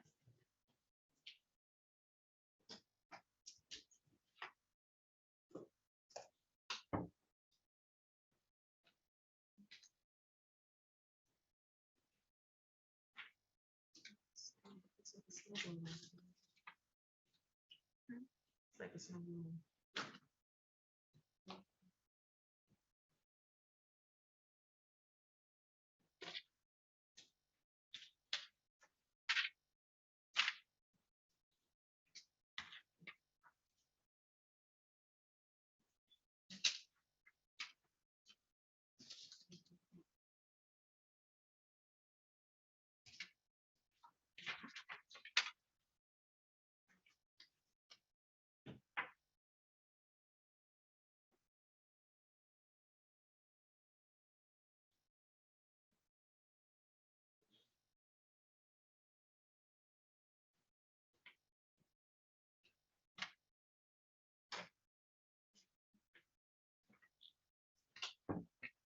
You raise your right hand.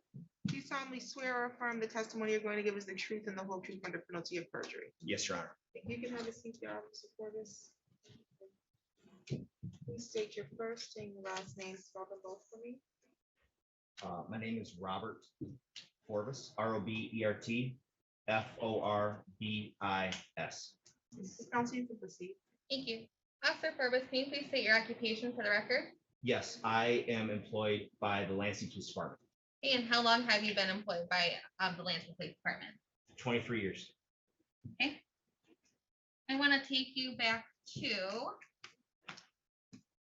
I'm going to take you back to May 13th, 2021. Were you working in your capacity as a police officer on that date? Yes, at that time, I was assigned to the Violent Crime Impact Team, commonly referred to as VCI. VCI is a 3-year assignment within the police department. And since this incident, my 3-year assignment has been completed, and now I'm back to road patrol. Okay, but at that time you were working in a specific capacity, correct? Yes, Okay, and were you also working for the Lansing Police Department on that date? yes. Okay. And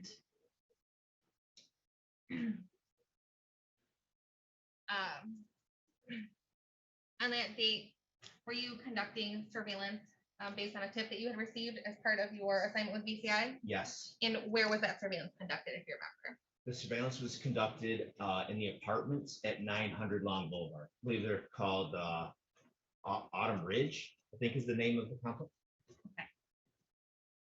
And were you looking for someone specific while you were doing surveillance? Yes. And who was that person? Person identified as Nia Nalon. And prior to this information being provided to you, have you had any contact with Miss Nalon? Prior to this investigation, no. And when you were doing this surveillance, how did you determine who the specific person you were looking for? Because I had an investigative workup where I had photos to compare. Okay. As well as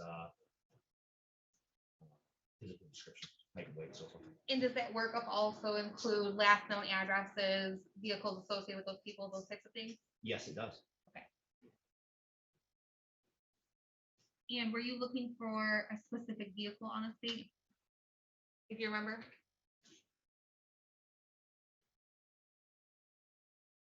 I don't remember from the investigative workup what vehicles were associated to her prior to.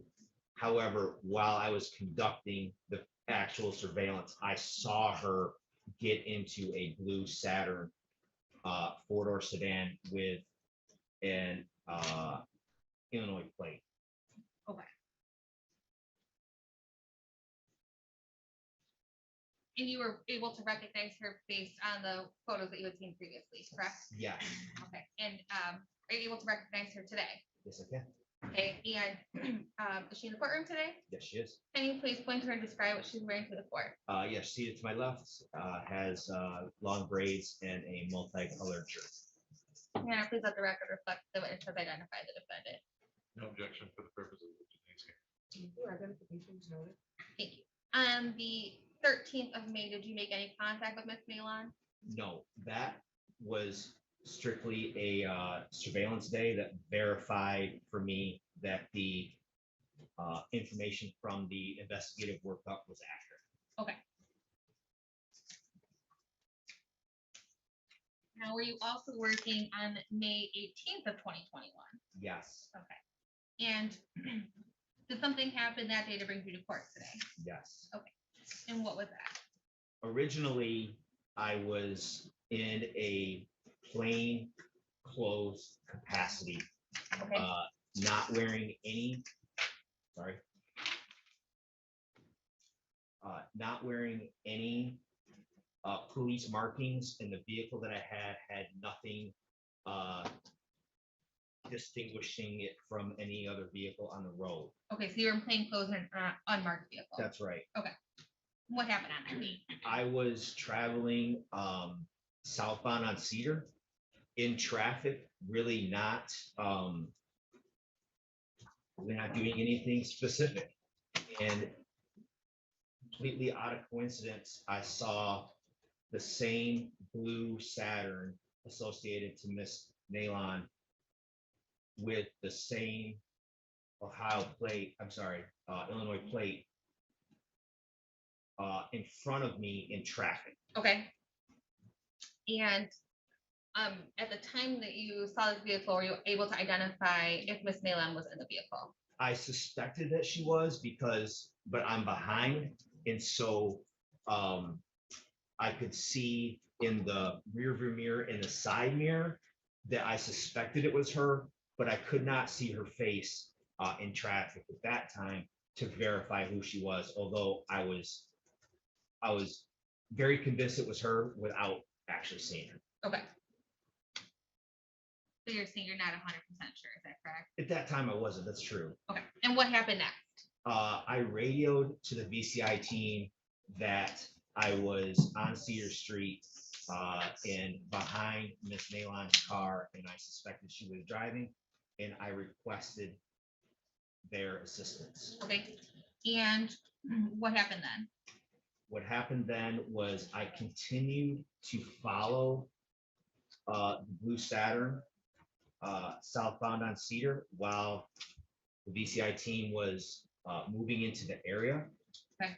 And I followed the vehicle back to the same apartment building on Long Boulevard that I was originally saw her a week or so prior on my original surveillance effort. Okay, and at that time, did she get out of the vehicle? Yes, she did. And where did she come from inside the vehicle? The driver's seat.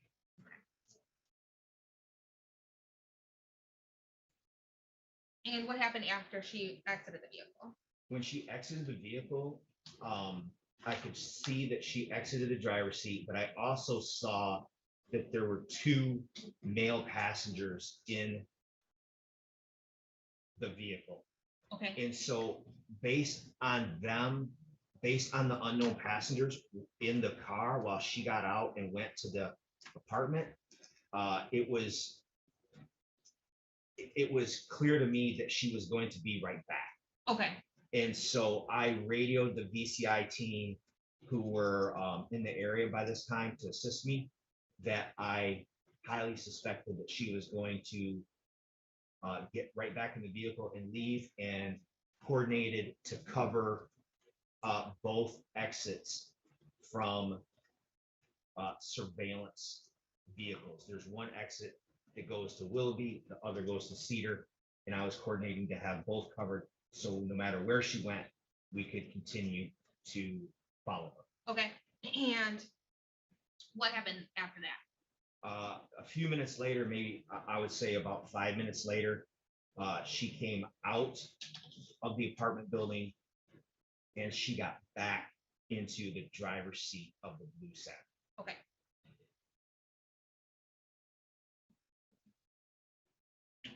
And what happened after she got back to the driver's seat? When she got back in the driver's seat, I kept her within my visual sight, and I followed her out of the complex towards Cedar Street, and I radioed updates to the VCI team that not only was I behind her, but to have units in position on the Cedar side, not the Willoughby side, because that's the way that we were headed. Okay, and what happened then? Do you remember? Yes, I remember. So she drove the vehicle to a Starbucks coffee drive-through almost directly across the street from Long Boulevard on Cedar. Okay. And I took a position to where I could see the entrance and exit to the Starbucks, but I saw that the line was very, very long.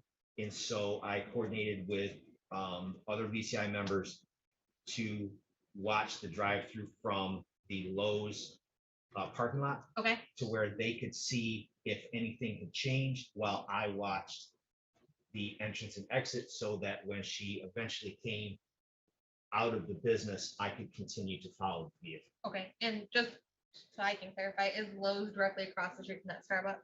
So it's not across the street, it's on the same side of the street. Both are on the east side of Cedar. Okay.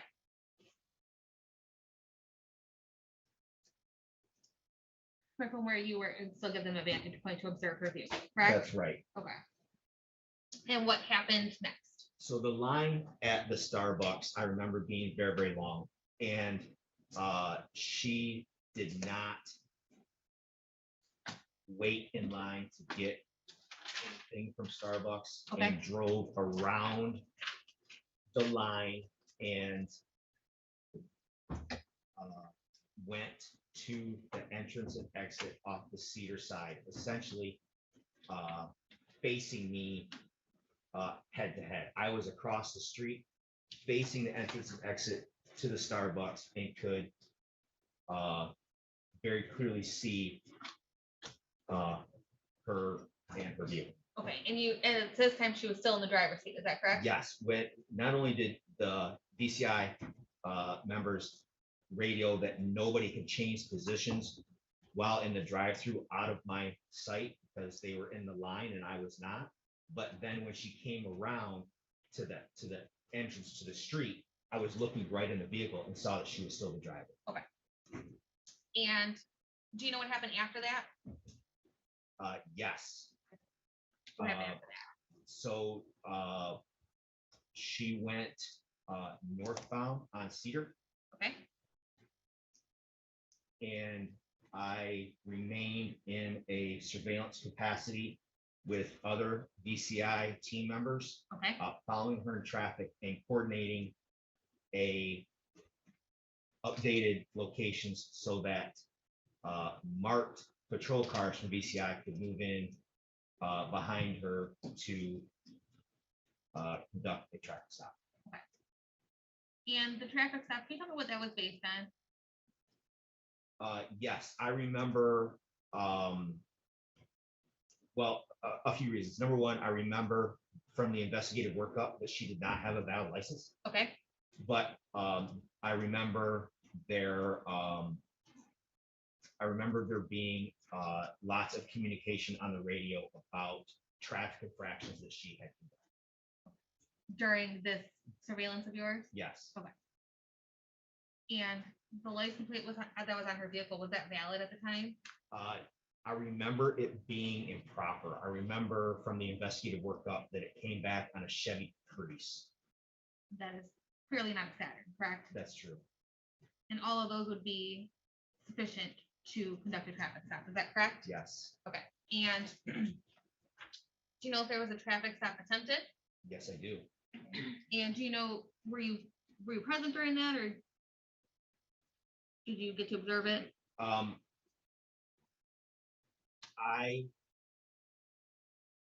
I saw the traffic stop. Actually, I remember seeing the patrol cars moving in position, but I don't remember what happened with the stop. Okay. And those patrol cars that you remember getting in position, those also the CPD, is that correct? Yes. Okay, and do you know what officers were in those cars? I don't. I remember specifically the point of contact from the patrol cars was Officer Zolan. Okay. He was radioing at the time you were not able to see her anymore, is that correct? That's right. Okay. Yeah, she increased her speed and took a turn and I didn't follow. Okay.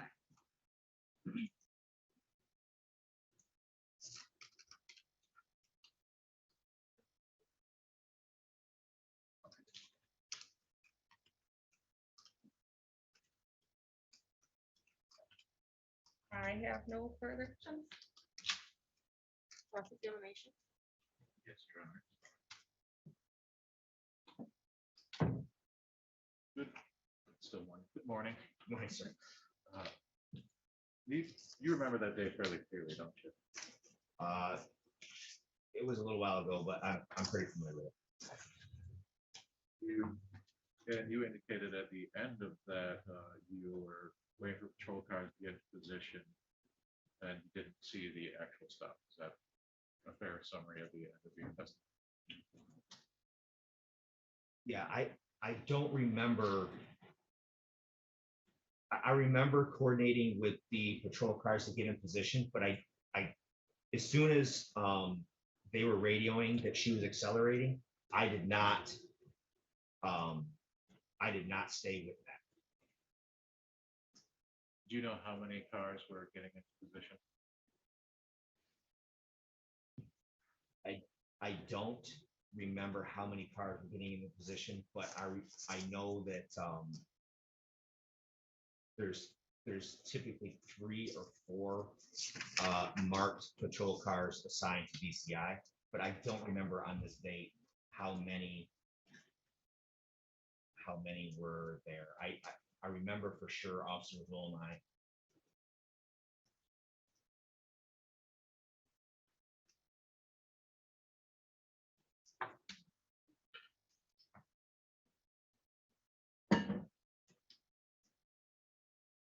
Now, were your eyes on the blue Saturn at all times from when you observed this, or when you observed the suspect leaving the apartment to the initiation of the stop? Was it you observing the entire time, or was it coordinated effort? I remember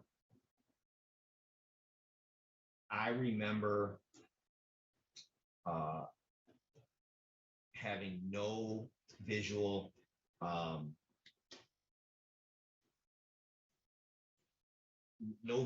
breaks, no visual disturbances between my observations and her vehicle from the time she left until through the Starbucks line, northbound on Cedar, and our whole team was coordinating her location and what was happening for the patrol cars to get in position. You indicated that you observed 2 men in the vehicle as well. Yes, And they were there when she initially got to 901 Boulevard, is that right? that's right. But you had observed the vehicle a little bit earlier, is that right?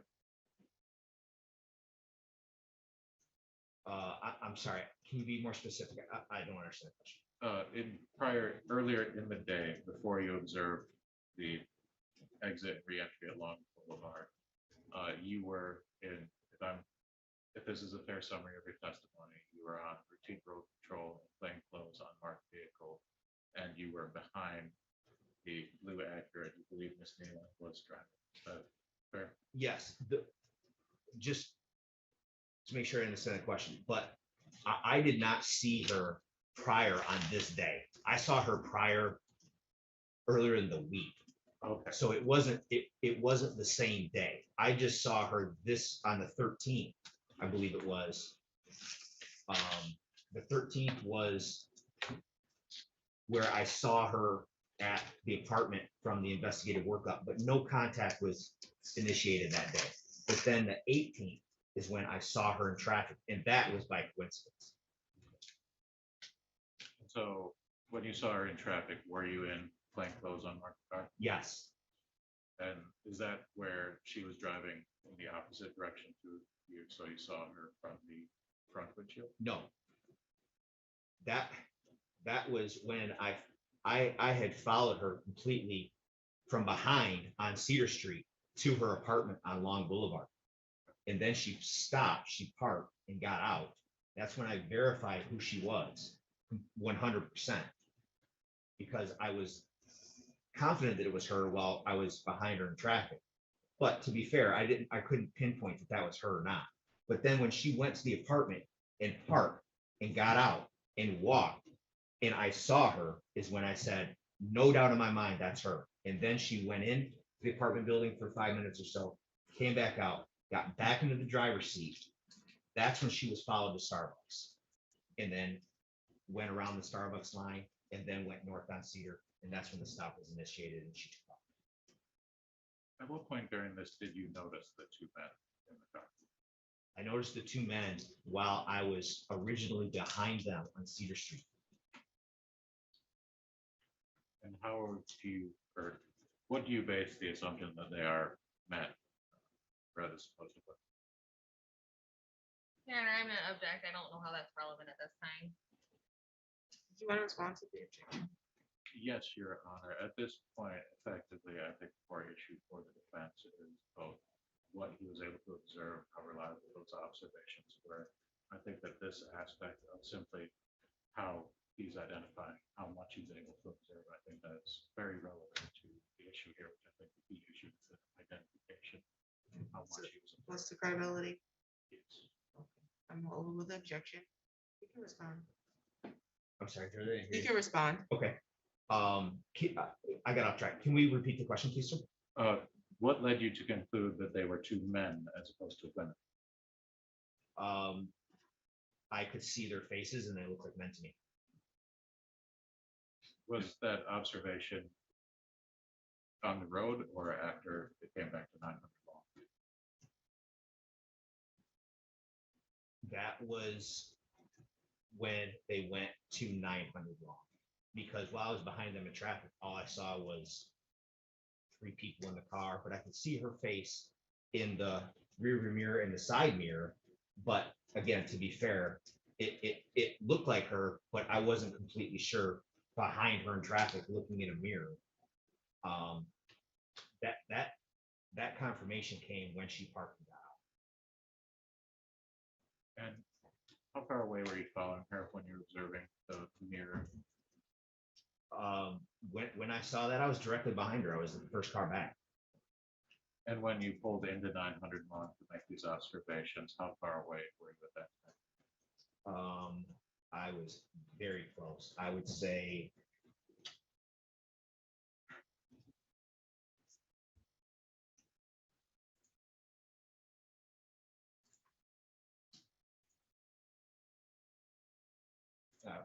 easily within 100 feet. So when you say within 100 feet, I'm just trying to make sure it's that's the entire range of 1 to 100 feet. Would it then be close to 100 feet or would it be, is that just the maximum you're talking about? I would say that that's the maximum. That is the approximate range where it is. So approximately 100 feet. You weren't 50 or 20 feet away. It was somewhere around 100 feet. I would agree, yes. Do you recall what Miss Nalen was wearing that day? I do. What was she wearing? She was wearing a white hat that was on backwards and a white shirt. Type of pants? I didn't hear, I'm sorry. Type of pants? I remember her having on long shorts. Do you recall how her hair was styled that day? I do, the same as it is right now. Let the record reflect this, a number of small videos of draft. And did you at any time see Miss Nalen with her child? No. So she did not have the child with her when she came out of 900. But I saw. Did you at any time ever identify the 2 men who were in the car? No, because she took off.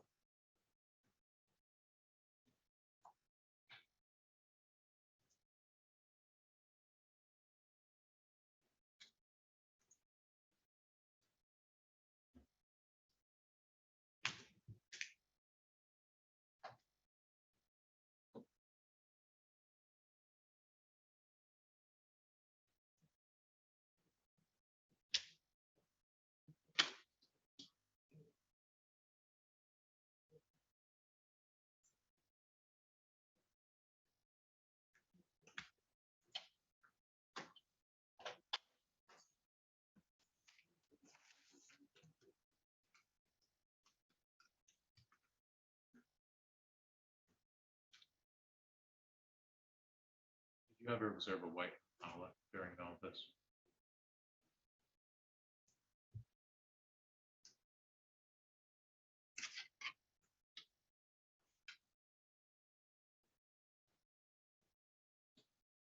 I don't remember anything about a white policy.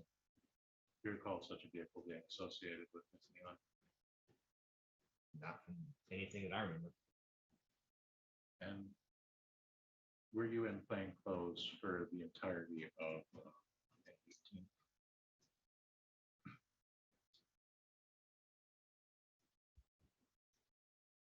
I don't want to misunderstand the question. Are you talking about my entire shift? No, during this entire incident. Like, During was this there- entire incident, I was in plain clothes for this entire incident.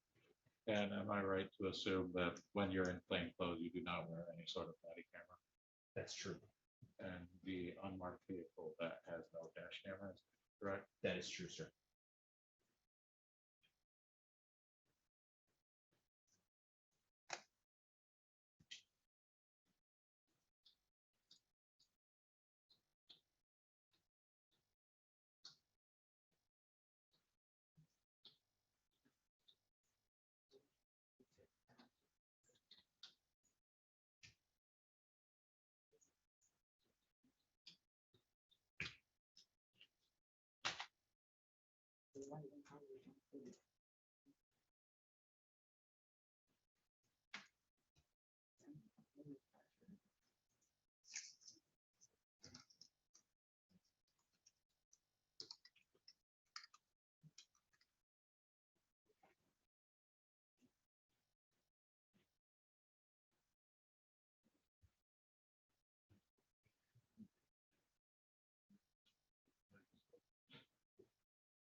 Thank you.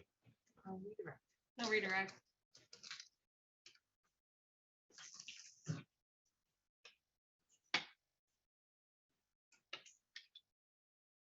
I just have one question.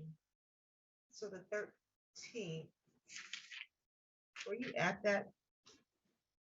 The address of 900 Long Boulevard? The purposes of surveilling Ms. Nalon or someone else? Her. Okay, but not for driving while license suspended though. Is that what the purpose was, the surveillance was? So the purpose of the surveillance, judge, was because of the information received from VCI office that Ms. Nalon was in possession of an illegal firearm. Okay. And so that prompted an investigative workup and that prompted surveillance, which on the 13th was when I saw her and verified that the address from the investigative workup was accurate because I saw her at that address. But no contact or anything was attempted on that day. It just verified the address was correct from the workup. You saw her get into the blue Saturn that day? That's right. I know the plates were to Illinois, but it was determined that it was improper plate. But did it ever come back registered to her, that plate, or? I don't remember who the plate came back to. Okay. Okay, and so the blue Saturn from the 18th was also the one with the same plate? That was your testimony? Yes, exactly. Okay, I don't have any additional questions, but did you have any cross-examine based on that? No. Just to ask one question on in investigating the firearm. You had no indication that she was involved in any sort of violent crime. Is that fair to say?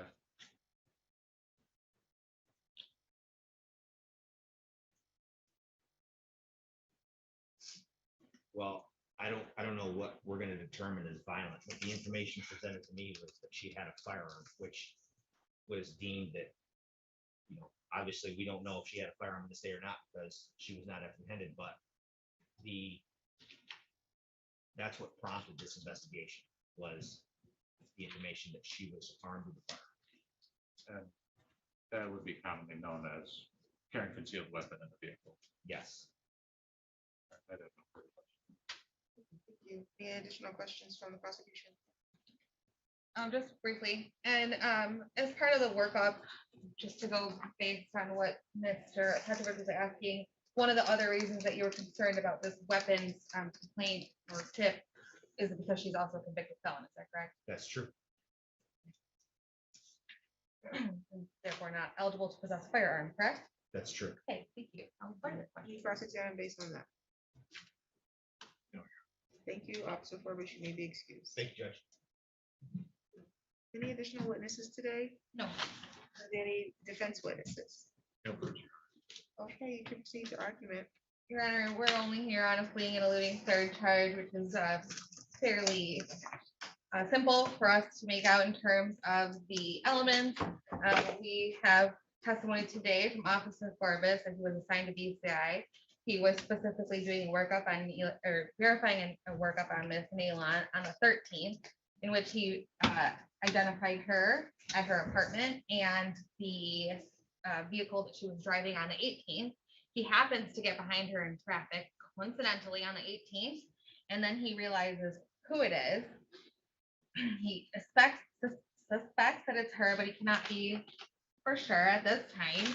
He does follow her just based on the information that he has personally about her. He follows her. He sees her go back to the same apartment building. He sees her get out of the vehicle when she's in the driver's seat, enter the apartment, come back out to the apartment. He verifies that it is, in fact, 100%. At that point, he was 100% certain that it was Miss Nalon. She gets back into the driver's seat. He is unable to do much because at this time he's in plain clothes and an armored vehicle. However, he is working in his capacity as BCI, so he's radioing to team members that he is following her, what's going on, coordinating some sort of traffic stop, because they know that at this time that she has an invalid license and that her license plate is improper, is coming back to a Chevy Capri with that she's driving a blue Saturn Aura. There was also a number of traffic infractions that other people had observed her make, not necessarily Officer Forbes, but those are not necessarily relevant because the license plate and the improper plate itself are both sufficient for a traffic stop. He is able to follow her to Starbucks. He has a team who is able to verify that no one gets in or out of the vehicle while they're in the Starbucks drive-through, not necessarily in his direct line of sight, but he does say that when she leaves the drive-through, she is facing him directly. He sees again that she is driving that Saturn. He also indicates that he at this time is asking marked cars to conduct a traffic stop. He does indicate that they are getting into position, maybe 3 or 4, unsure, but he does remember hearing Officer Zolnai calling out with regards to the traffic stop on the radio. He did not pursue because at this time he can't do much, again, being in an unmarked car. He backs off because she was accelerating. And Officer Zolnai testified last week that he was in a fully marked vehicle, working in his capacity as a police officer, also with BCI. He was following a call out from other team members, including, I believe he identified Officer Forbes. With regards to the vehicle being driven by Miss Nalon, he did indicate that he attempted a traffic stop on the blue Saturn Aura. However, once his lights and sirens were on, she failed to stop. She increased speeds in excess of 25 miles an hour. I believe he indicated it was on southbound Lyons, where that was a residential area. And because of department policies, not pursue a speeding vehicle through a residential area, he had to stop the chase. He indicated that he did not see the driver. He was relying solely on the identification provided by Officer Forbes, but the vehicle itself was the same vehicle. And he also indicated that there were possibly 3 people in the vehicle, which was corroborated today by Officer Forbes. And I would ask that she be bound over as charged. It's clear to me that she was driving a vehicle. She was given lights and sirens by Officer Zolnai, who was behind her in a fully marked police car and uniform. And he was unable, she failed to stop or even slow down. In fact, she increased her speed and fled the area into where an area that the Lyons State Police Department was unable to follow her because it was residential. So again, we ask you to bind her over as charged today. Yes, Your Honor. I would respectfully request that this honorable court dismiss this charge for lack of probable cause at this time. This is a case where it's effectively, just as this preliminary examination was divided into 2 parts, the evidence is very much 2 separate sections here. You have Officer Forbes, who directly observed many things, who checked the lien and saw the suspended license, who saw, as his testimony to be believed today, saw my client enter the vehicle and was driving and observed that. However, the difference is then Officer Forbes is not the person who then pulled her over on that. It was Officer Zolnai who you heard from last week. Now, it's my understanding that under the law, police officers are authorized to effect a warrantless arrest for misdemeanors committed in their presence that they observe or on a reliable report of a felony offense. Officer Zolnai's testimony last week was that he did not actually directly observe traffic infractions. I asked him directly about that. He indicated there was some swerving, but he only heard of potential traffic infractions from other officers, including he verified they did not check the lien for license status, etc. So at that time, I do not believe that Officer Zolnai was actually authorized to effect a stop on the vehicle such that he had not actually observed those traffic infractions. He was not, there was no evidence that was given today that would constitute a felony as part of the other thing. Certainly, they were investigating a potential CCW, which would have been a felony, but nobody observed a gun heading into, out of that car at any point.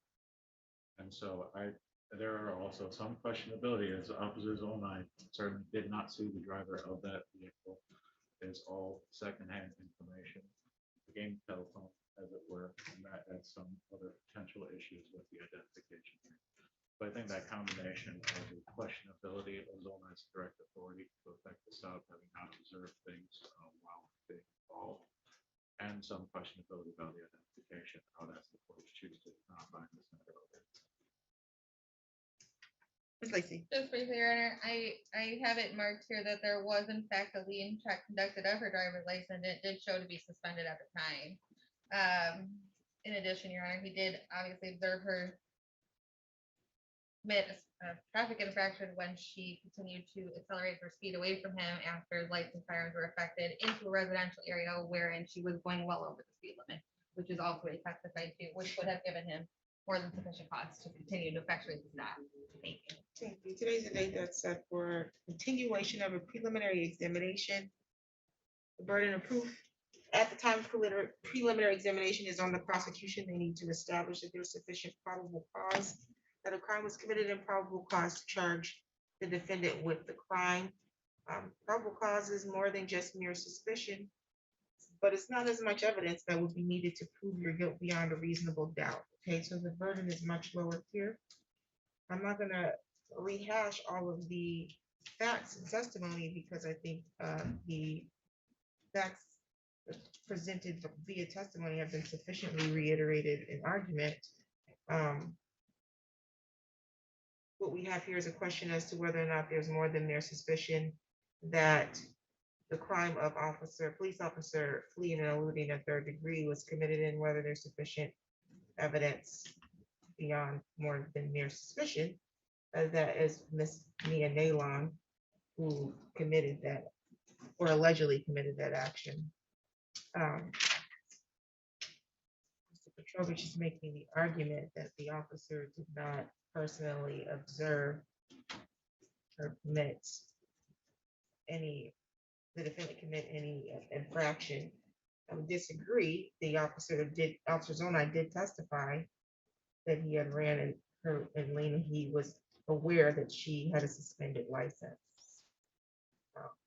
Also, it's been stated by all of the officers that testified on this that they were working as a team and working in tandem. And so he stated that he was aware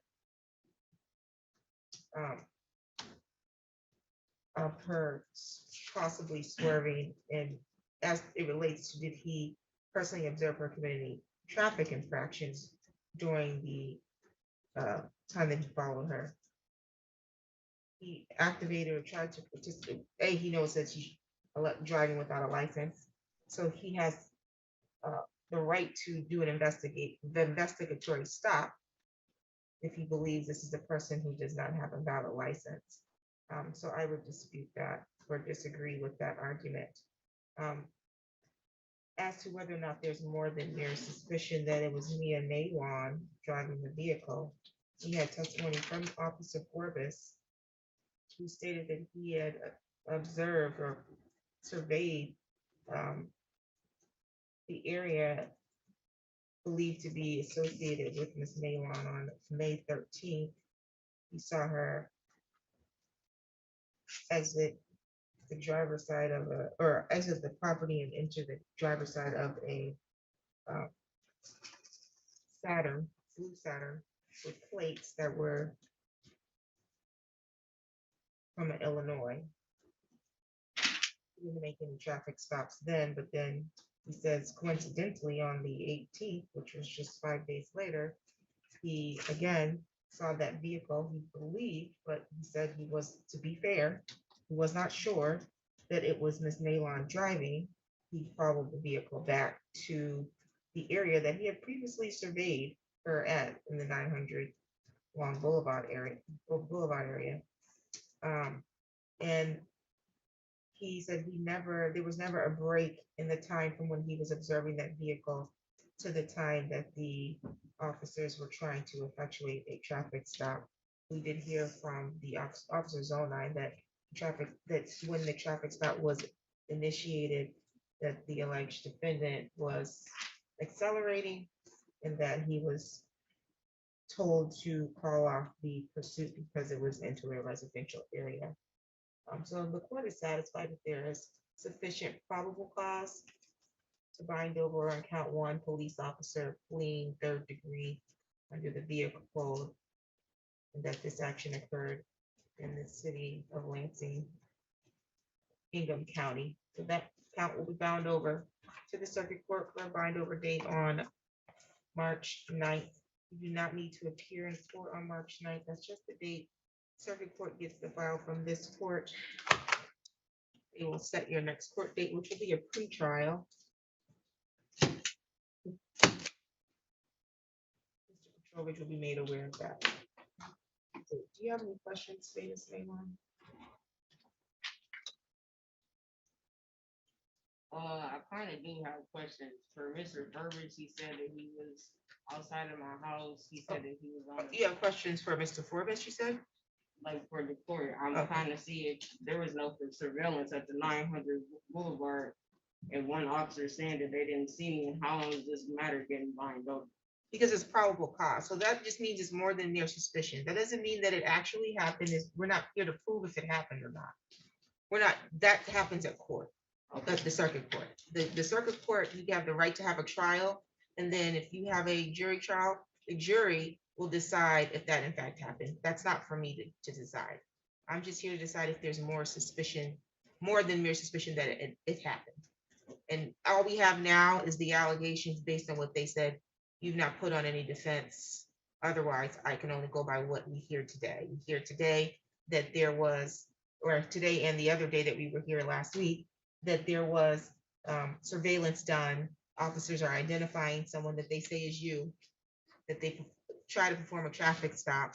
And we have an officer saying that he was 100% certain that it was you, and that instead of stopping at the traffic stop, that you accelerated and fled into a residential zone. Again, these are allegations at this time. You're still innocent until proven guilty. Do you understand that, ma'am? Yes. Do you have any additional questions? Any additional matters for the record? Think further from people. Not from the defense, thank you. Okay, bond will continue and you're all set, ma'am.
Circuit Court. He wants to hold a lineup, one of those cases, and he's very concerned that if he appears in court, that his image will appear on the screen. People will recognize him, and it'll diminish his likelihood of success and prejudice a potential pool of people that he might be on a lineup. Okay. Couple things. I don't know if you can see the vantage point here on the screen. Can't see the defendant. Or there could be a motion for the court not to live stream. Or do I move to not live stream? We're not on the record. I'm just saying we could do that. We could do Good that. practice. Let's do it again.